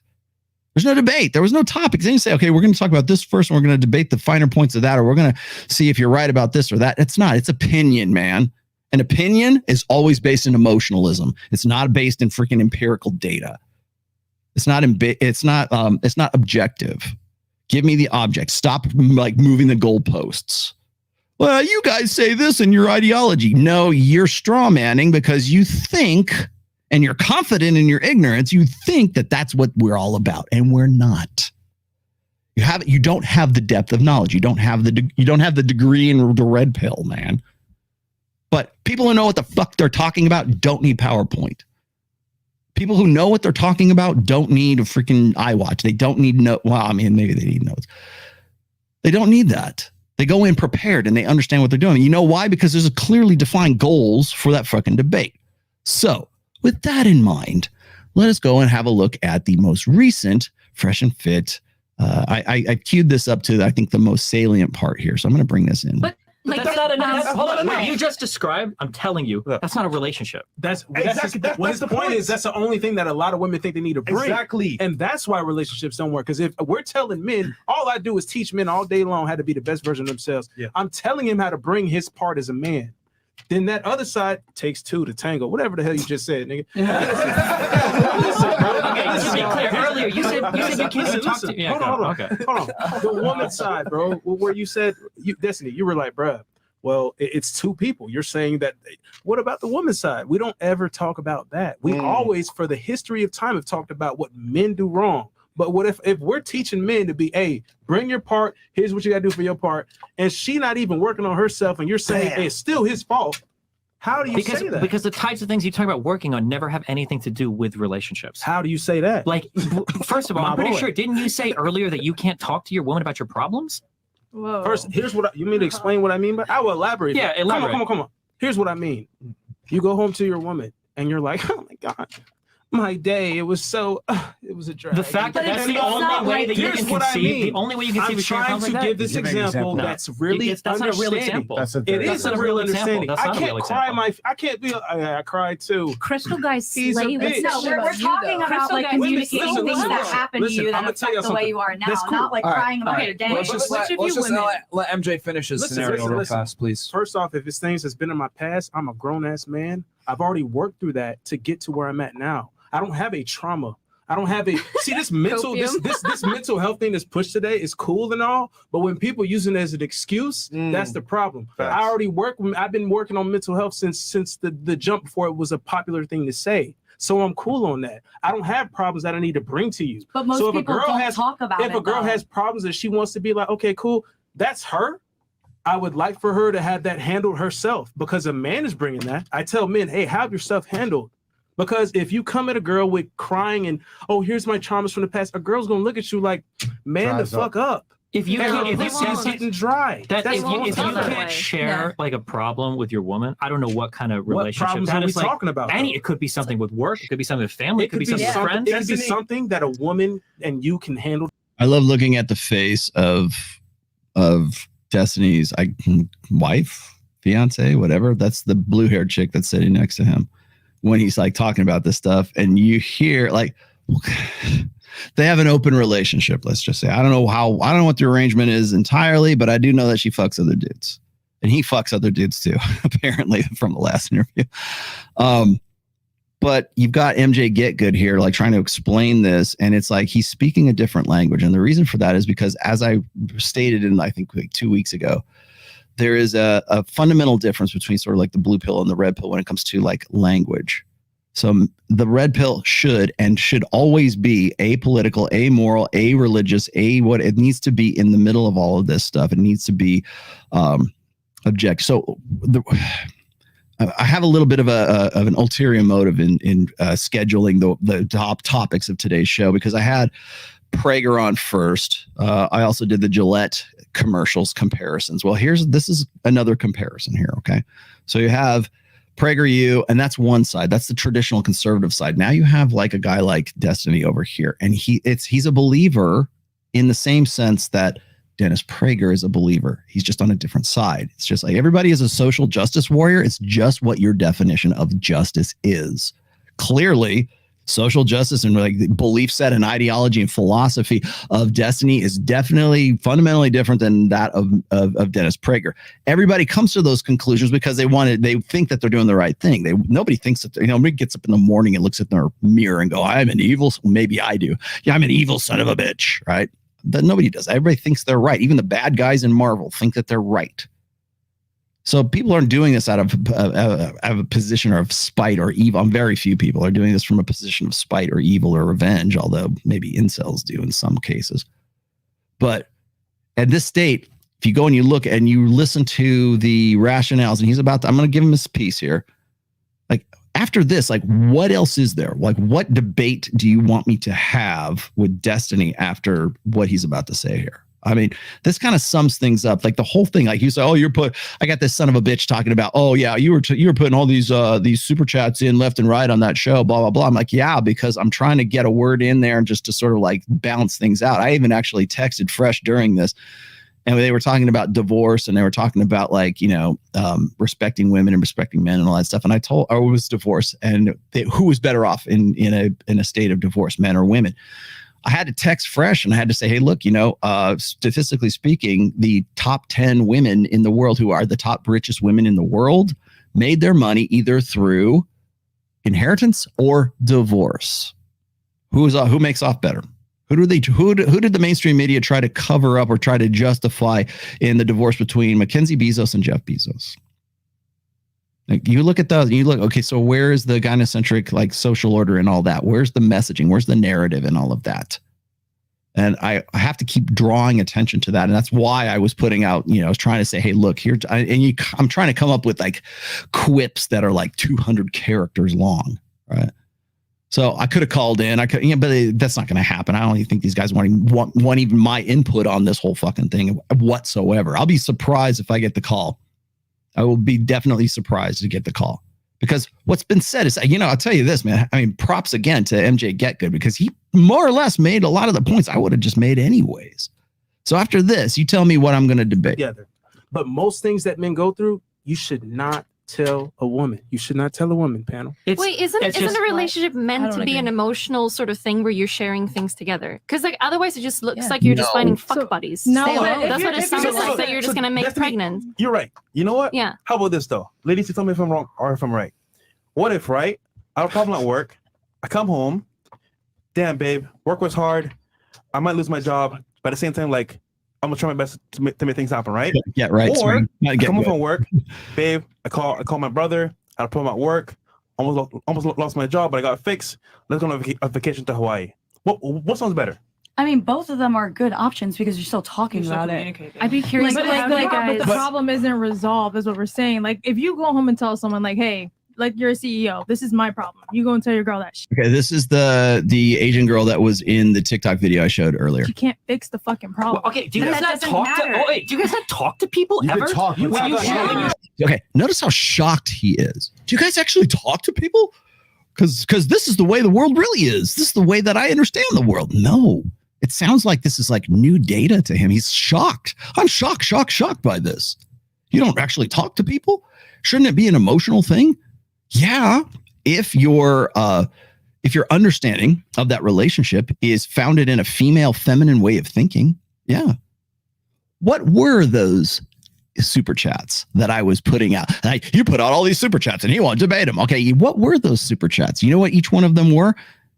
It was showing the fact that Destiny, everything that comes out of Destiny's mouth is founded in social constructionism, the blank slate, and emotionalism, female emotion. Everything that I tried to anyways, hold Matt Walsh's feet to the fire when he was on Dr. Phil and he was there debating the bearded lady on way back in November of last year when I did that show. And I said, you're never going to be able to have a rational, empirical conversation with this person, with this bearded man, this woman, man, whatever the hell it is. You're never going to get an objective definition of what is a woman from a person whose interest it is not to give you any kind of concrete definition.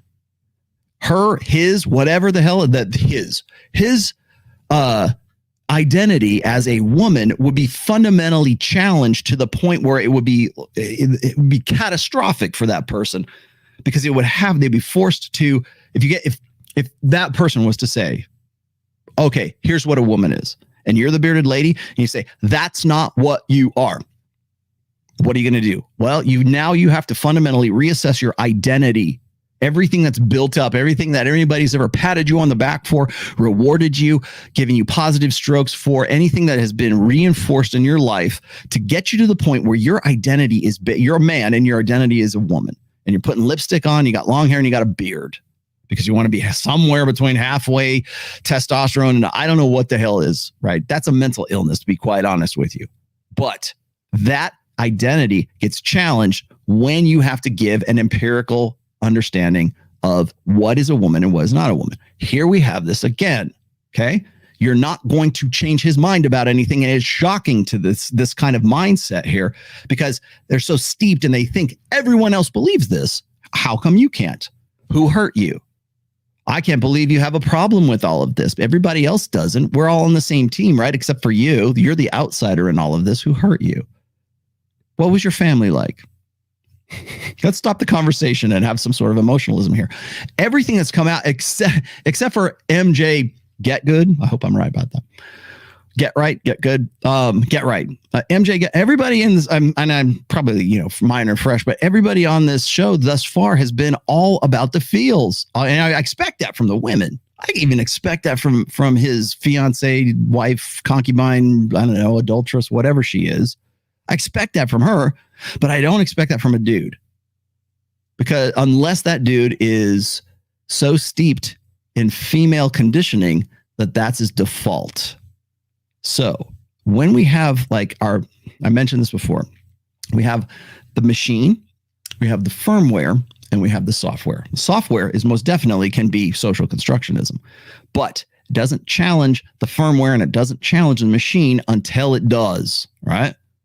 So I showed you that one video. I think it was Poor Man's Podcast, who was on Sosnick not too long ago. He did that compilation of all the competitions, the sports competitions between men and women just getting bowled over. That is the reason why that's funny, and that it's holding women accountable for the idea that they can be just as powerful and strong and fast and violent and have the same upper strength body, body power, upper body strength that men do.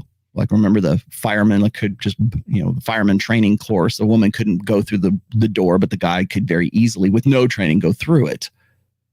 There are fundamental physical differences that you will never be able to condition out of people. But if your memes are, if your software is that, oh, women can do anything a man can do, if that's the case, then you're going to at some point be conflicted when the real world says, no, that's not really the case. It's almost like this mass pathology.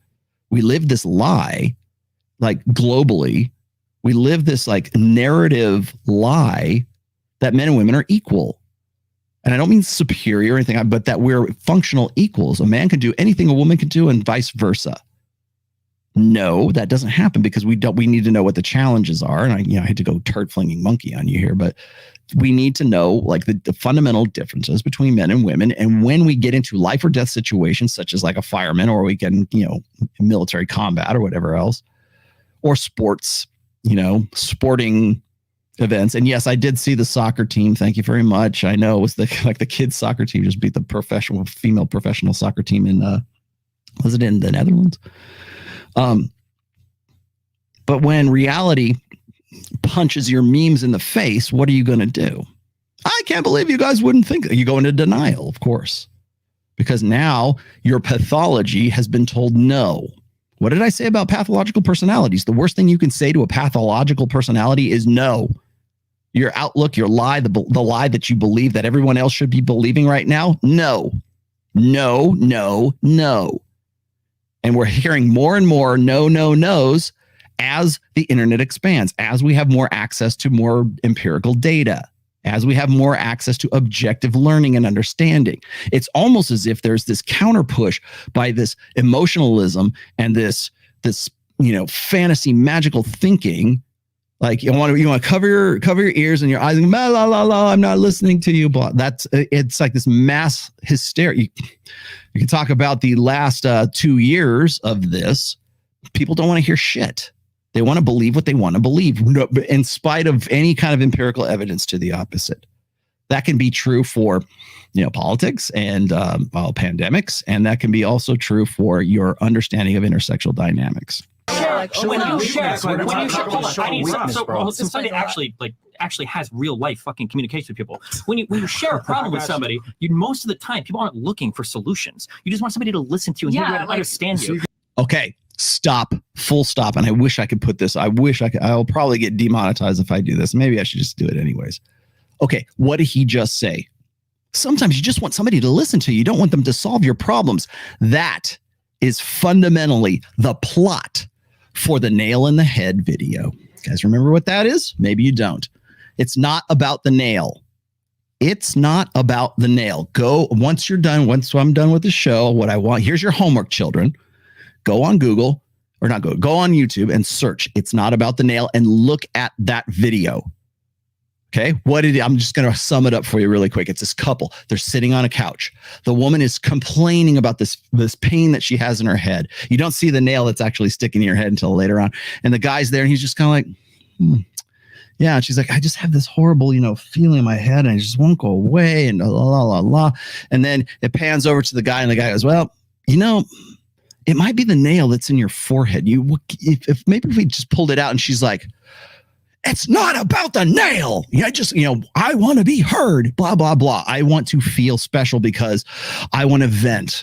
I don't want my problem solved. Men are innate problem solvers. That is a male, conventionally masculine way of thinking about things. Men are interested in things. Women are interested in people. End of story.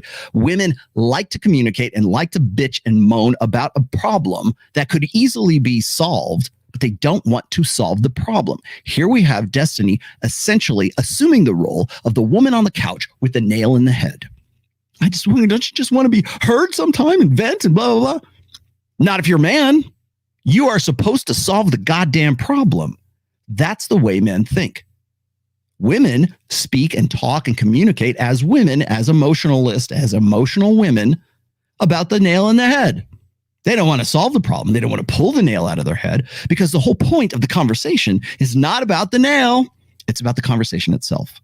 Listen to me, hear me. You want to know why women like always complain about guys? Oh, men don't listen. Yes, because when we listen, we go, okay, get to the point. What's the problem? How can I solve it for you? I am a man. I am a deductive problem solver. That's my purpose. Men need purpose.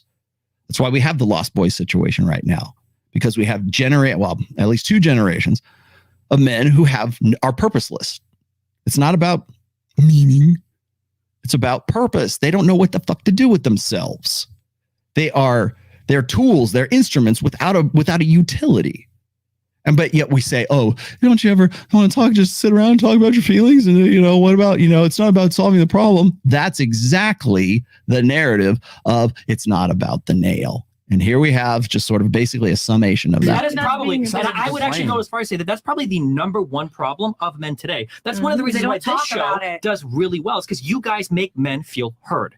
When you guys talk about shit on your show, the reason why people are tuning in is because they feel like for once in their fucking life, somebody on YouTube is talking about a problem that they identify with. And you can call men whatever, masculine, macho, whatever bullshit you want. But just 100%. Like women, at the end of the day, they hear that shit and they're like, fucking A. Yes, because generations of men have been conditioned to be defective girls. That's why. Because they think like you. Because they have been conditioned to put emotion before reason. Because they switch places with the guy in the couch and the girl with the nail in the head. That's why. That's why he's not wrong about that. That's why shows like this are popular. That's why Kevin Samuels was popular. That's why Andrew Tate was popular. Get her. Somebody finally saying what I wanted him to say. Somebody's finally holding these bitches to the, it doesn't solve a problem. And it's not necessarily talking about our feelings. We want to feel heard. While that is true, it doesn't solve anything. So it's an inherently female way of enjoying yourself, I guess, or getting off on the communication. You want to know why women are pigs and shit when it comes to like victimization or victimhood? It's because when they finally get to have their day in court, when they finally get to feel hurt, when they finally show their tits, right? They always get naked. When they finally get the attention that they want, it's not about solving a problem. It's the focus, the prime directive is not about curing the disease. It's about hearing about it, feeling about it. You finally felt heard. Yes, you're right about that, because you know what happens when I do a YouTube short or I do an IG reel or whatever? People will do drive-by comments simply because they think that their commentary, their assessment of whatever it is that I did wrong or I did right, they want to throw a comment down there and say, well, okay, are they doing that because they want to solve a problem, or are you doing that because they want to feel heard? They want to feel like somebody out there, out in the universe, actually gives a shit about what the few characters they type on a comment. Most likely that's it. Or and again, it's not like that's a conscious effort. It's just like the default, right? It's subconscious. I'm going to tell this guy what I fucking think. And fuck you, Rollo. You have a ponytail. Like that. Okay. Well, I guess that's where we're going here. He's not wrong about that. But what he is wrong about is we need to talk about our feelings. I think really it's kind of apples and oranges at this point. He's right about that, but I think he's wrong about the emotional side of things here. It's a man telling a man. So, no, bullshit. Women can anybody's problems, maybe not the women that you talk to, but if you find a real adult, a real human being, people should be able to listen to your problems. You come home and you say, work was shitty today. Work was shitty today. Okay, I fucking lost a big account or whatever. Shit sucks or whatever. Your wife, maybe she rubs her back. She gives you a blowjob and you're fucking good. Yeah, you should be able to do these types of things. I know what you mean. I know what y'all mean. Listen. Okay. You know what? I changed my mind. You know what? I don't need to debate destiny. You know who does? Justin Waller. No one is coming to save you. No one cares about your problems. No one is going to give you the sympathetic ear. Right? Go hash out your problems with your boys. You don't go hash it out with you. He's about to, MJ's about to say this anyways. You don't go and hash out your problems with a woman. Simple as that. And it's not about being emotionless. It's not about, boys don't cry. It's not about social conditioning. It's not about any of that bullshit. It's that men and women do not emote the same way. I did a full episode on this back on, by the way, my midweek shows are back. They did this on Wednesday, talked about exactly this. It was eerie that I was hearing this coming from him 2 days after I had done the Wednesday show about emotion and prioritizing emotion and the triune mind theory and all that good stuff. Men and women do not emote the same. We do not have the same hardware. I pointed that out. I went through study after study on that show. Hell, I showed you fMRI studies, the connectivity between men's brains and women's brains and how they're complements to one another. But we are different. We're different down to the cellular level. And so we do emotion differently. But the problem is, and he's never going to fucking accept this, even if I went on there and I told him straight to his face, you will never accept this because you think the right way to process emotion is to do it as a woman does. That's why you're all about the nail. It's not about the nail. Oh, can't we just talk about it? Can we? We need to talk about men's mental health. Well, you know what the cure to men's mental health looks like to pretty much a gynocentric social order? It looks like female-specific therapy, which, by the way, is necessary because the guys who need that specific therapy were raised as defective girls. That's why. Oh, I can't understand why so many men are suicidal. Yeah, I do, because they were raised as defective girls. Because they were raised to believe that the female experience is the correct experience. That to even be masculine, you should be self-loathing. Either you don't understand masculinity or it's evil or it's bad or there's something wrong with you because you didn't cry at the end of fucking Titanic. Because it's not your natural impulse to come home from work and go, I had a really bad day, and, I'm have erectile dysfunction, and I can't think about this, and because, I'm worried about this, and my mom that, and blah, blah, blah. You know why? First of all, you know why that's not men's innate, like their priority when they get home from work is because he has to be competent. He has to be more than that. He has to be the one that other men want to be and other women want to fuck. He has to be not her equal. He has to be the guy who has authority and has responsibility. And in not in responsibility or authority is included. Oh, I got to think about my stuff. I really want to, I've got this strange hair on my back, whatever it is. Like that. First, it's not something that guys just like instinctively do. Men have to be trained, have to be conditioned to say, oh, this is how I deal with my feelings. Well, remember that girl, if you saw my midweek show, there's that one girl on here who said, women are out here doing the work. We're like going through our, unpacking our trauma and doing the emotional work by going to counseling. And the reason why men are so fucked up is because they won't do the same thing that women do. And if it was a solution for us, it must be a solution for you, because what's good for the goose is good for the gander. We're all blank fucking slates. We're all social constructed personalities. No, we're not. And that's the difficulty here. You want to know what this conflict is between Myron and MJ and the rest of these guys? It's emotionalism versus empiricism. It's a guy who has been properly conditioned over the course of a lifetime to emote like a woman, to override his firmware, and to think that that's the correct way to do it. It's you've heard me say this before, and I'm stealing this from Gadsod, by the way. It's sneaky fucker game. I used this in like 2 weeks ago, right? It's sneaky fucker game. Well, what does that mean? What it means is he's a cuttlefish. What's a cuttlefish? Why are you talking about? Where's the cuttlefish? Cuddle. Where's the cuttlefish coming from? Okay, so male cuttlefishes will insert themselves in the population of female cuttlefishes in the hopes that they will trick the female cuttlefishes into thinking that they're females too. They do it. They align themselves with it. They identify with it. And then as soon as all the dominant alpha male cuttlefishes are gone, then they say, ha, shocking. I'm actually a male cuttlefish. And they're thinking that they're going to get laid as a result. That's sneaky fucker game. And that's essentially what guys do. But also it's a male feminist game is really what it boils down to. But at the end of the day, it comes down to this is like, on a global scale, on a social scale, as part of your female specific game where we raise boys as defective girls, that raising includes teaching boys to be cuttlefish, teaching boys to align themselves and identify with the feminine, because that's the right way to think. That's the correct way to emote. The more you're like the more you emote like Susie, Johnny, the better a person you'll be. And the end result is you have a defective woman in the form of destiny. If we are raising boys to be defective girls, they grow up to be defective women, men as defective women. Here we have a defective woman, and he can't understand why a guy like MJ says, hey, man, it's not like what you think is going on. And that's the kind of, I'm going to tell you something. Listen, that's the kind of stuff, guys, that you would sit there and let a girl know. First off, don't pillow talk. No pillow talking. That's bullshit. That's weak man shit.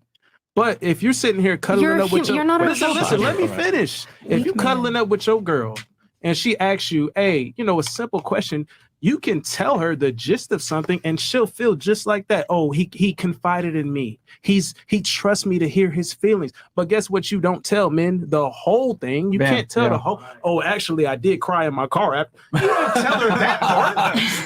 Tell her what happened, but don't tell her you cry like a bitch. Like, do you know what I'm saying? Why is your only emotional outlet either this like stone cold toxic guy that can't communicate any emotions, or dude that's crying in his car? That's every example you're using is like every example you're using is like, oh, I'm crying. Like, if you got to talk to your friends about it, your guy friends. Okay, he of course misunderstands this in binary extremes.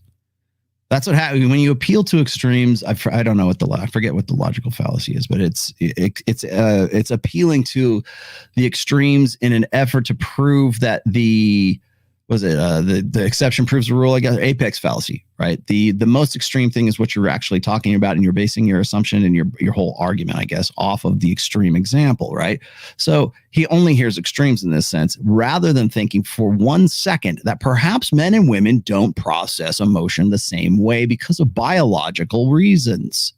It doesn't come down, it doesn't compute, because he's been so effectively convinced or so effectively conditioned to think that the female way of processing emotions is the only way, is the correct way, and he doesn't understand when somebody presents him with something that conflicts with that. Destiny. Most guys don't even talk to each other. Like date each other. They just keep it to themselves. My first thing I said was, when you're talking about keeping a woman, because I think she brought a point and said, well, if he's open and she's not, how are you going to make sure she's satisfied or happy or whatever? I said, you still need to hit on every note of her emotional spectrum. And that has to do with all the way from she wants somebody to cuddle with, all the way to maybe a little talk about what happened to you today, so she feels like you trust her and can confide in her, all the way to fucking the shit out of her. Whatever the case is, you have to fulfill every point of that emotional spectrum. You can't do that if you're a cold rock. But do men have emotional needs? I would say so. So what's wrong with fulfilling some of those in your relationship?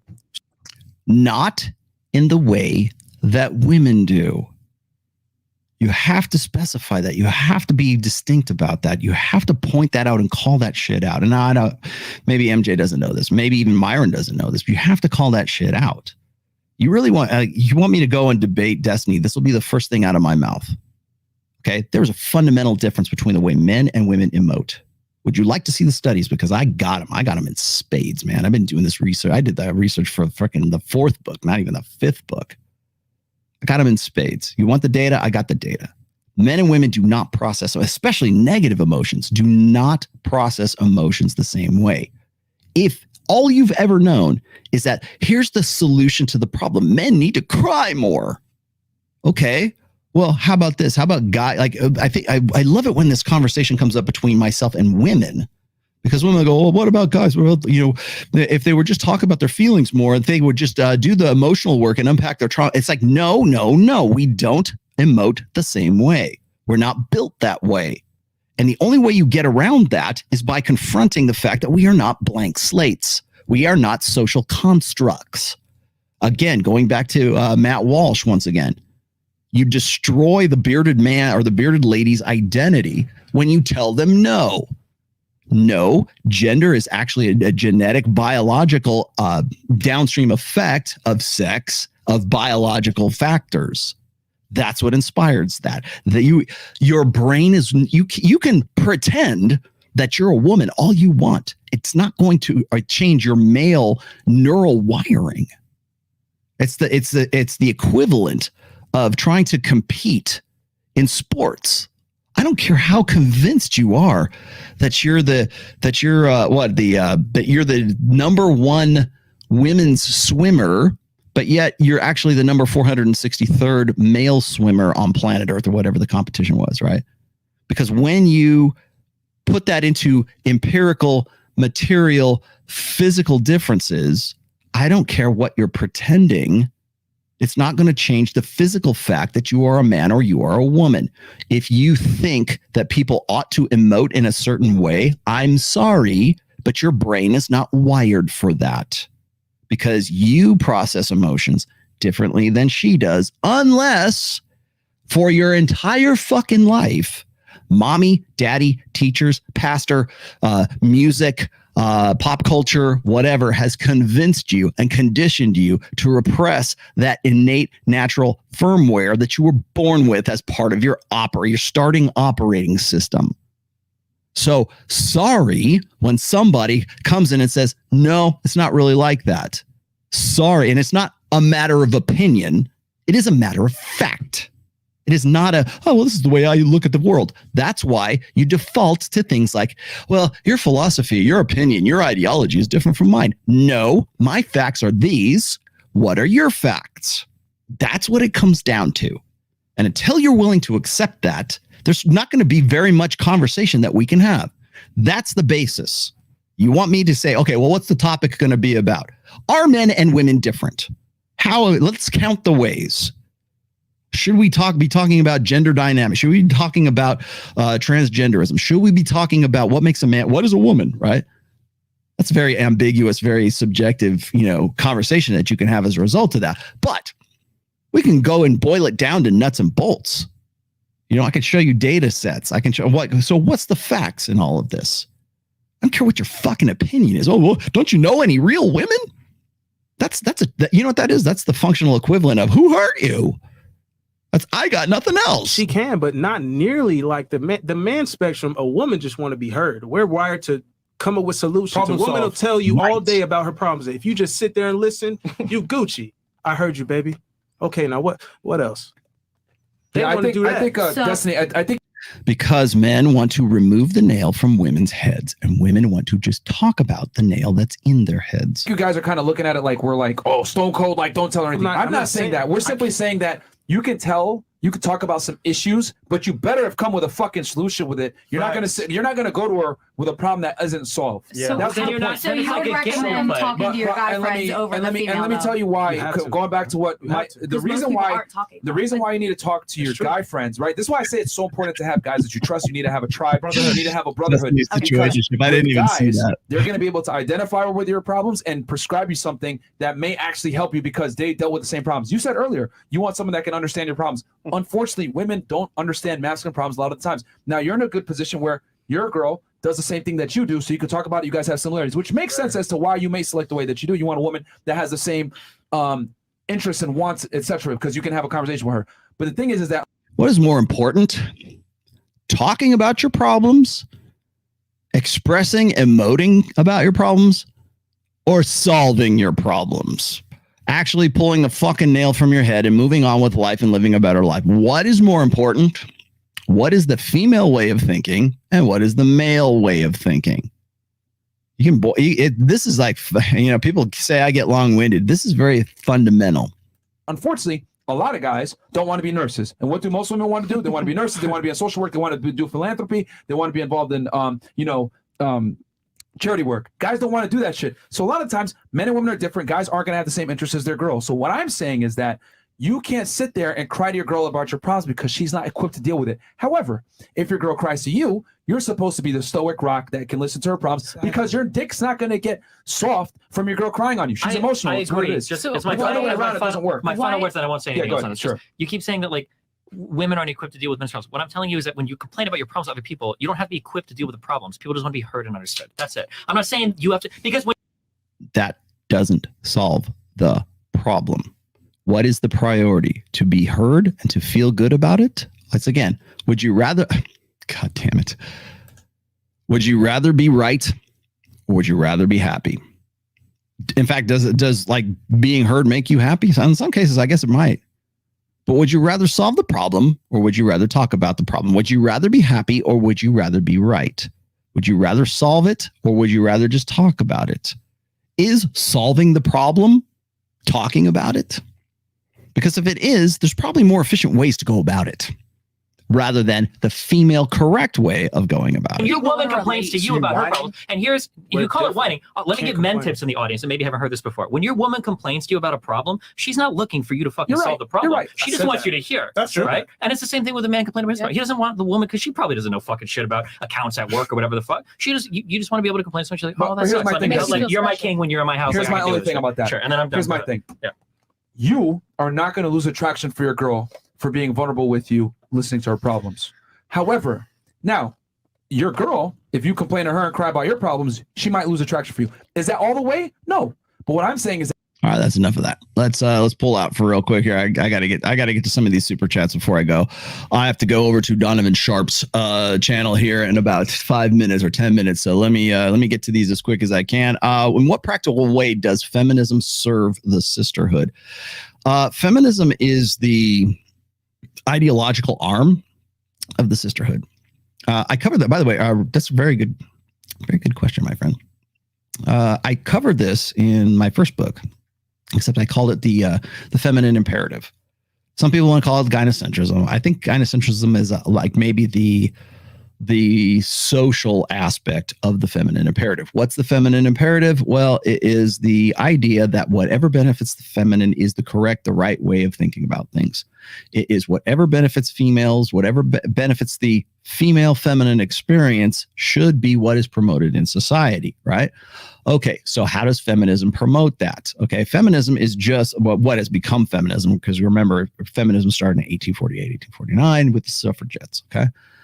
So in what practical ways does feminism serve the sisterhood? Well, it reinforces and it keeps let's say, a stranglehold on the narrative of what should be correct. So if it's the sisterhood uber alles, and the sisterhood is really the feminine imperative, like what is going to be best for us, feminism and convincing women and convincing men, by the way, that feminism is about equality and not really about female supremacy, that will serve for women. That will serve women. Feminism is this. Feminism is that. We will redefine it fluidly for the times as to what is most beneficial for women and what is most beneficial for, like, keeping men and keeping that power in check, or keeping that power in the hands of women. Because women aren't going to just. One of the things that Turd Flinging Monkey was talking about. I fundamentally disagree with the idea that we need to, in some way, repeal the 19th. Not because I don't think it's a good idea. I just think it's impractical. What are you going to? Okay, then what? First of all, it's not going to happen. So we need to start looking for different solutions than just that. So people say, well, we just need the meteorite to come and strike the earth. Well, maybe, wait till the floodwaters rise and then men are needed once again. I will say this, though. I don't think you're ever going to get women out of politics. I don't think you're ever going to take the vote away from women. That's simply not going to happen. You're not going to repeal the 19th. So cut the shit and erase the fucking, the hashtags. It's not that I don't think it's a good idea. It's not that I don't agree, that I disagree with Turd Flinging Monkey when he talks about, we need to take women's rights away, because if we don't, the men will not have the authority over women and over children. That's the innate, by the way, that is the innate natural way too. Okay. Men above women, women above children, God above men, if you want to go that far. Okay.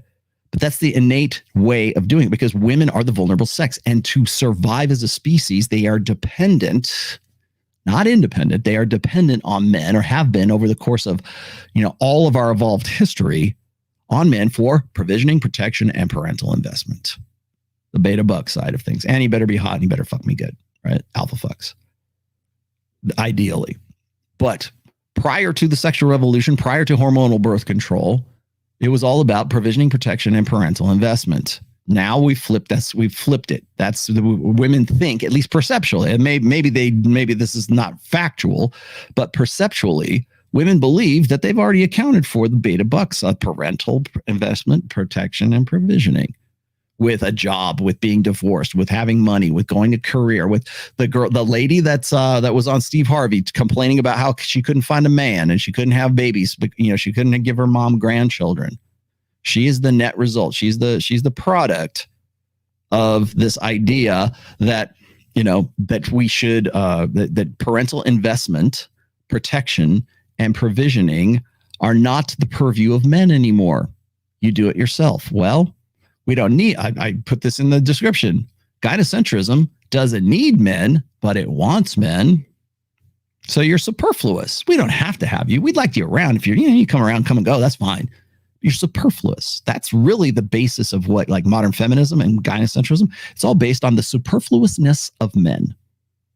And it's okay if he's around. It's all right if he's not. Until such time as we need him because the floodwaters are rising and he better goddamn follow his responsibilities. And, Junior is in jail. It must have been his fault. Fatherlessness, not single motherness. So and of course you want to talk about, well, how does feminism benefit the sisterhood? It makes sure that terminology like fatherlessness is what we fixate upon. Even for people who are anti-feminists, they fixate on that word. We use their language. You want to solve the problem? It's not about taking away women's rights. You know where we solve the problem is we address the conflict between emotionalism and empiricism. And in doing so, we fundamentally refuse to use that language, to use the language of the woke, to use the language of emotionalism. Stop using the language of emotionalism. Call it like you see it. You don't have to be a dick about it. You just don't use their language. Oh, my pronouns are Z and Zer. No, you are she and her. That's it. That's how I'm going to refer to you. That's exactly, you want to know why Jordan Peterson was popular, because that's what he asserted. I don't know if he still does that or now, but that's what put him on the map. No, I'm not going to use the language you want me to use. And what is that language? What is a woman? It doesn't matter. It's whatever I say it is, right? And you play along with that pathology. You're basically confirming a pathological liar's fantasy world that they expect you to, fill into. Same thing. You want to know why Destiny's so on edge on this whole thing? It's because most of the people, I would say 90% of the people who are in that room probably fundamentally disagreed with him. I would say even his fiance was kind of like, this guy's got a point. This guy, MJ, he's got a point, right? And it's shocking and it's offensive because if your whole life you've thought one way and you think, well, everybody ought to think this way, the feminine way of thinking about things is the correct way, and somebody doesn't, it conflicts and it challenges your pathology. And I'm saying that pathology, that pathological liars live in their own world that they created, and they believe it, and they expect everyone else to go along with it and reaffirm that pathological world that they're a part of. If you have that if you've lived, I don't know how old he is, you lived 30 some odd years in that pathological world, and then suddenly somebody says, no, it's not really like this. No, men and women are different. No, it's not about social constructionism. No, blank slate is horseshit. That's jarring to that person's ego investments and their personality. I totally understand that. Let me go back to the starred ones here because these are pretty good today. Let me see if I can whip through these. If women in the U.S. really want socialism, they need to copy Norwegian divorce laws. Each part keeps what they brought in and personal inheritance value increases of home splits, no alimony. By the way, I am sick to death of hearing people say, well, alimony this and alimony that. And let me tell you about it. Okay. Alimony, at least in the United States, is a vestige. It is a dead limb that is hanging on the body of divorce laws and everything else. Alimony, the way we know it, alimony's existed long before what I'm about to say, but alimony as we know it is a vestige of the alimony laws that were prepared and created during the 1930s, the early 1930s, during the Depression era, so that when men who couldn't afford to perform their responsibility, who couldn't cry over their problems with their wives and say everything else and feed the kids because it was Depression era, when they couldn't do that, or when they abandoned the family, that divorce law, that alimony, was meant to keep that guy paying because he's got babies. child support, alimony, all of that are child support has really kind of been remodeled, I guess, in the Duluth model of feminism. But alimony, as we know it, is a vestige of 1930s Depression era law.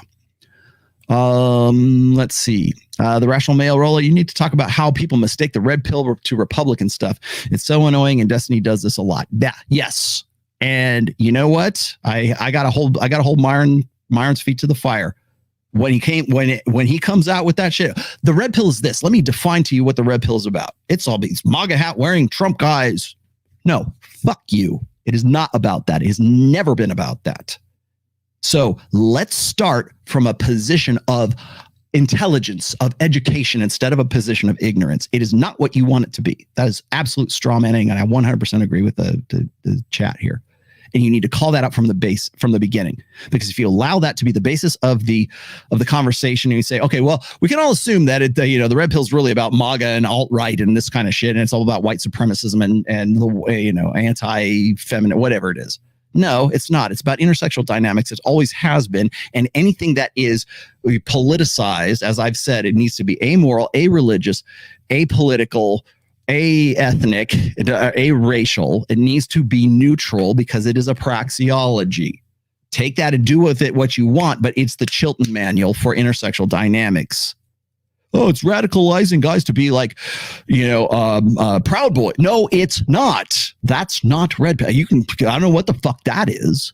You could say, well, it's an extension of it. Okay, well, that it's not red pill, because that's not what it's never been about that. But do you want it to be, and you want to force fit it into your political ideologies? Again, it's why guys always say, it's philosophy, it's ideology. Your ideology is this. No, how about I tell you what the fuck it is? I've been doing it for 20 years. How about I'm the one who's going to be the authority to tell you what it's about. I've been doing this a lot longer than pretty much anybody else. And that's not me trying to get props or pat myself on the back. It's just a statement of fucking fact. I've been writing about this stuff since, when I was started this, back in 2002, 2004 on the SOSWA boards, and we were having these conversations. Destiny was watching fucking Jimmy Neutron and Fairly Odd Parents on Nickelodeon or some shit. Don't give me that bullshit. Oh, this is what it's about. No, that's not what it's about. Were you there? Did you do? And again, it's like, oh, he's the old man. He's the old man's really worked up. No, because I'm sick to death of people trying to turn, even Dennis Prager. I just said this. What's his face from the Seven-Figure Earners? Everybody who wants to jump on the Tate bandwagon. I would say the same thing about them too. Not just about politics, not just about religion. I don't care if it's left or right. You don't get to own the red pill. You don't get to own what it's really about, what the praxeology, the rational, empirical side of the red pill. You don't get that. You don't get to apply it to your poly lifestyle. Jeffrey Miller, Destiny, whoever else, right? You don't get to apply, oh, I'm going to pick and pull the red pill and I'll tell you what it's about. No, how about I tell you what it's about? You get to tell me what it's about 5 books later. How's that? How about we do that? Shit pisses me off. Sorry. Do you think using the politics from Starship Troopers novel would help more? Yes. You don't get to be a civilian until you do your service. Yeah.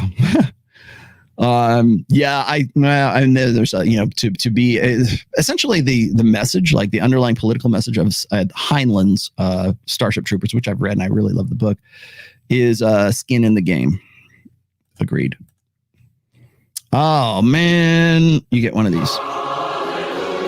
My wife knows I work 16 hours a day to provide. I let her talk. I listen. I try to fix. Good luck.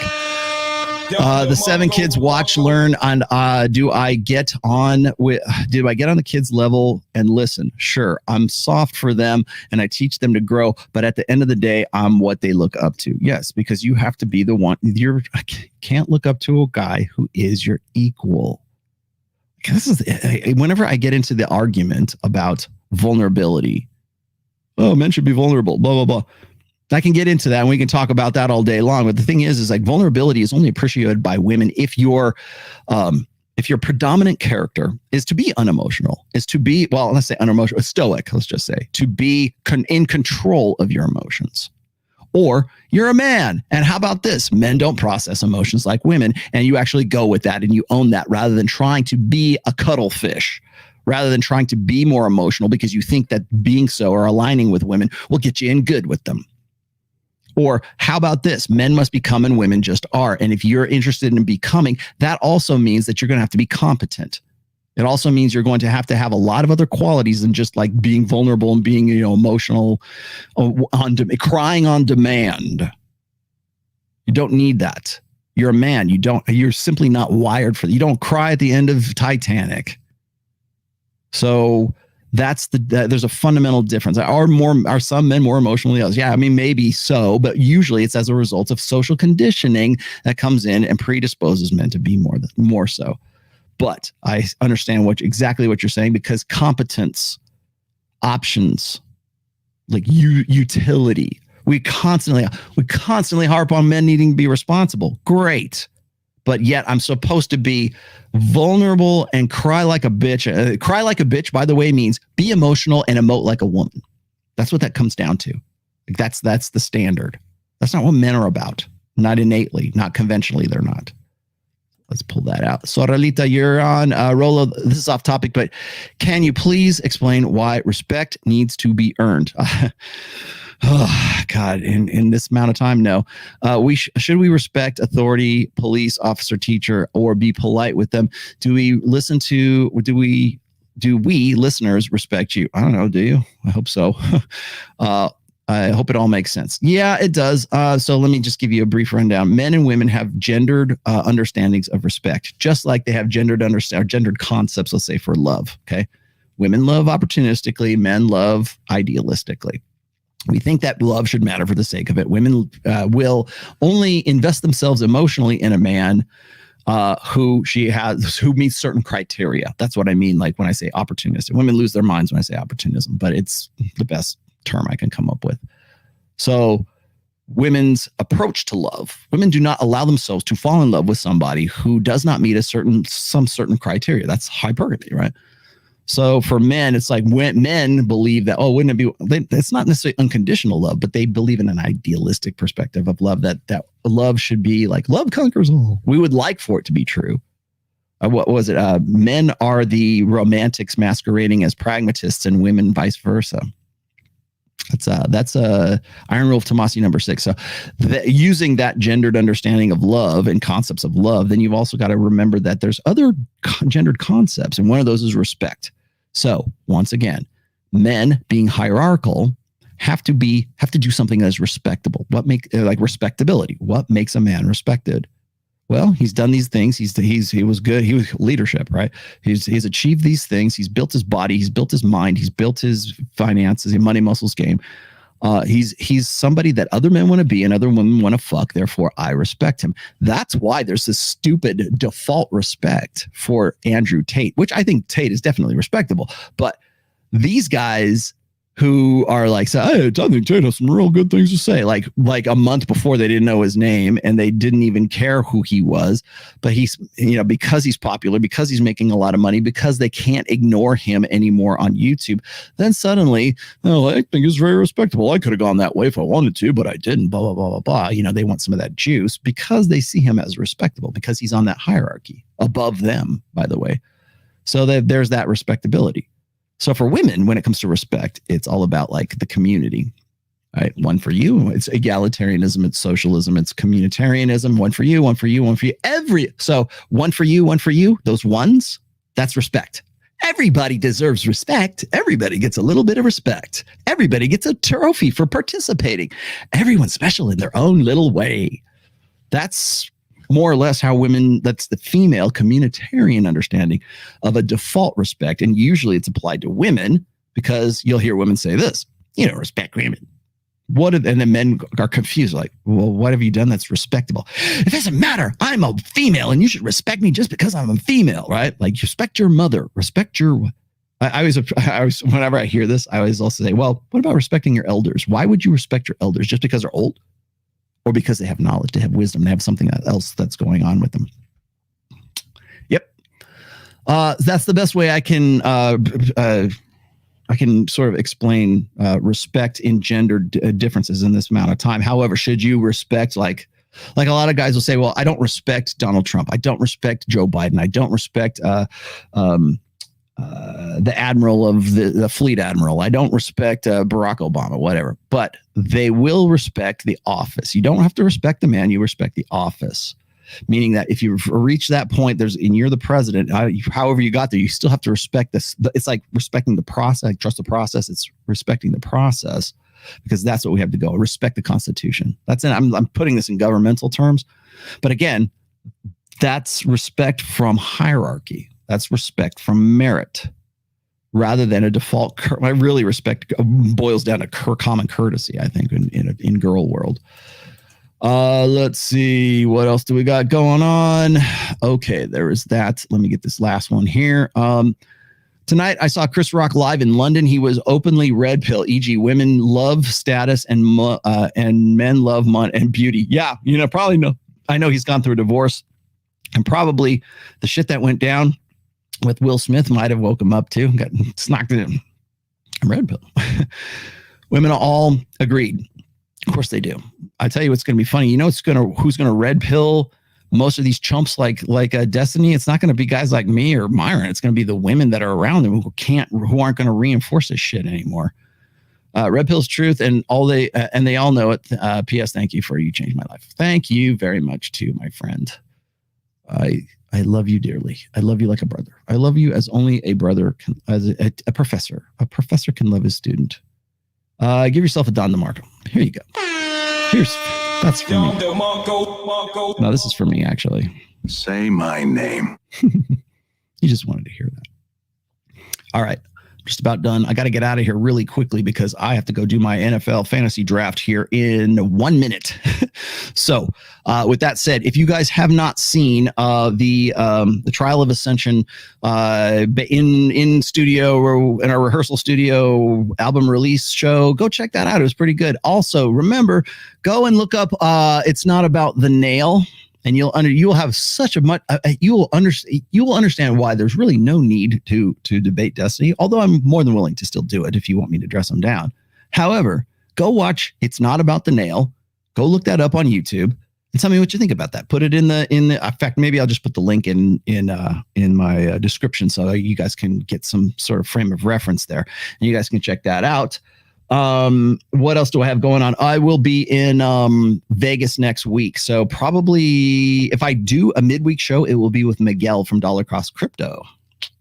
And then also something else to look forward to, Friday of next week, the 9th, I will be on the Michael Sartain show in Vegas, and we will most definitely be doing a lot of Instagram reels. And because if you know anything about Mike, go look up Mike Sartain, Mike, MikeSartain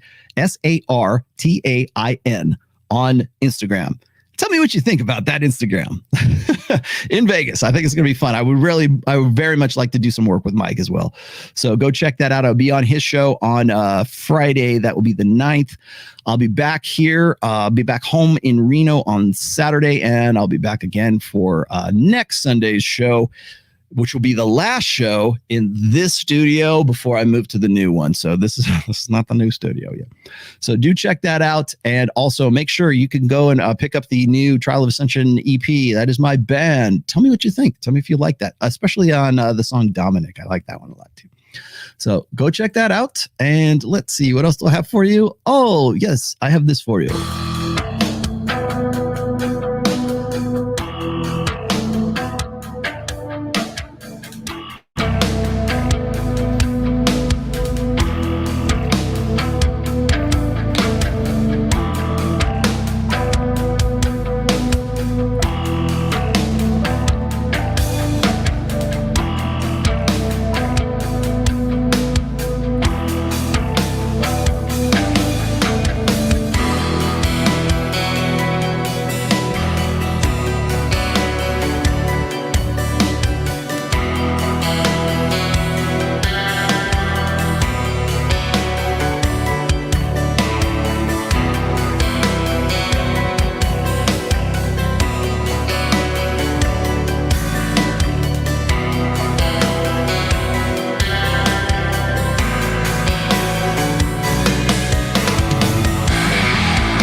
preceding podcast has been a production of The Rational Male, registered trademark 2022.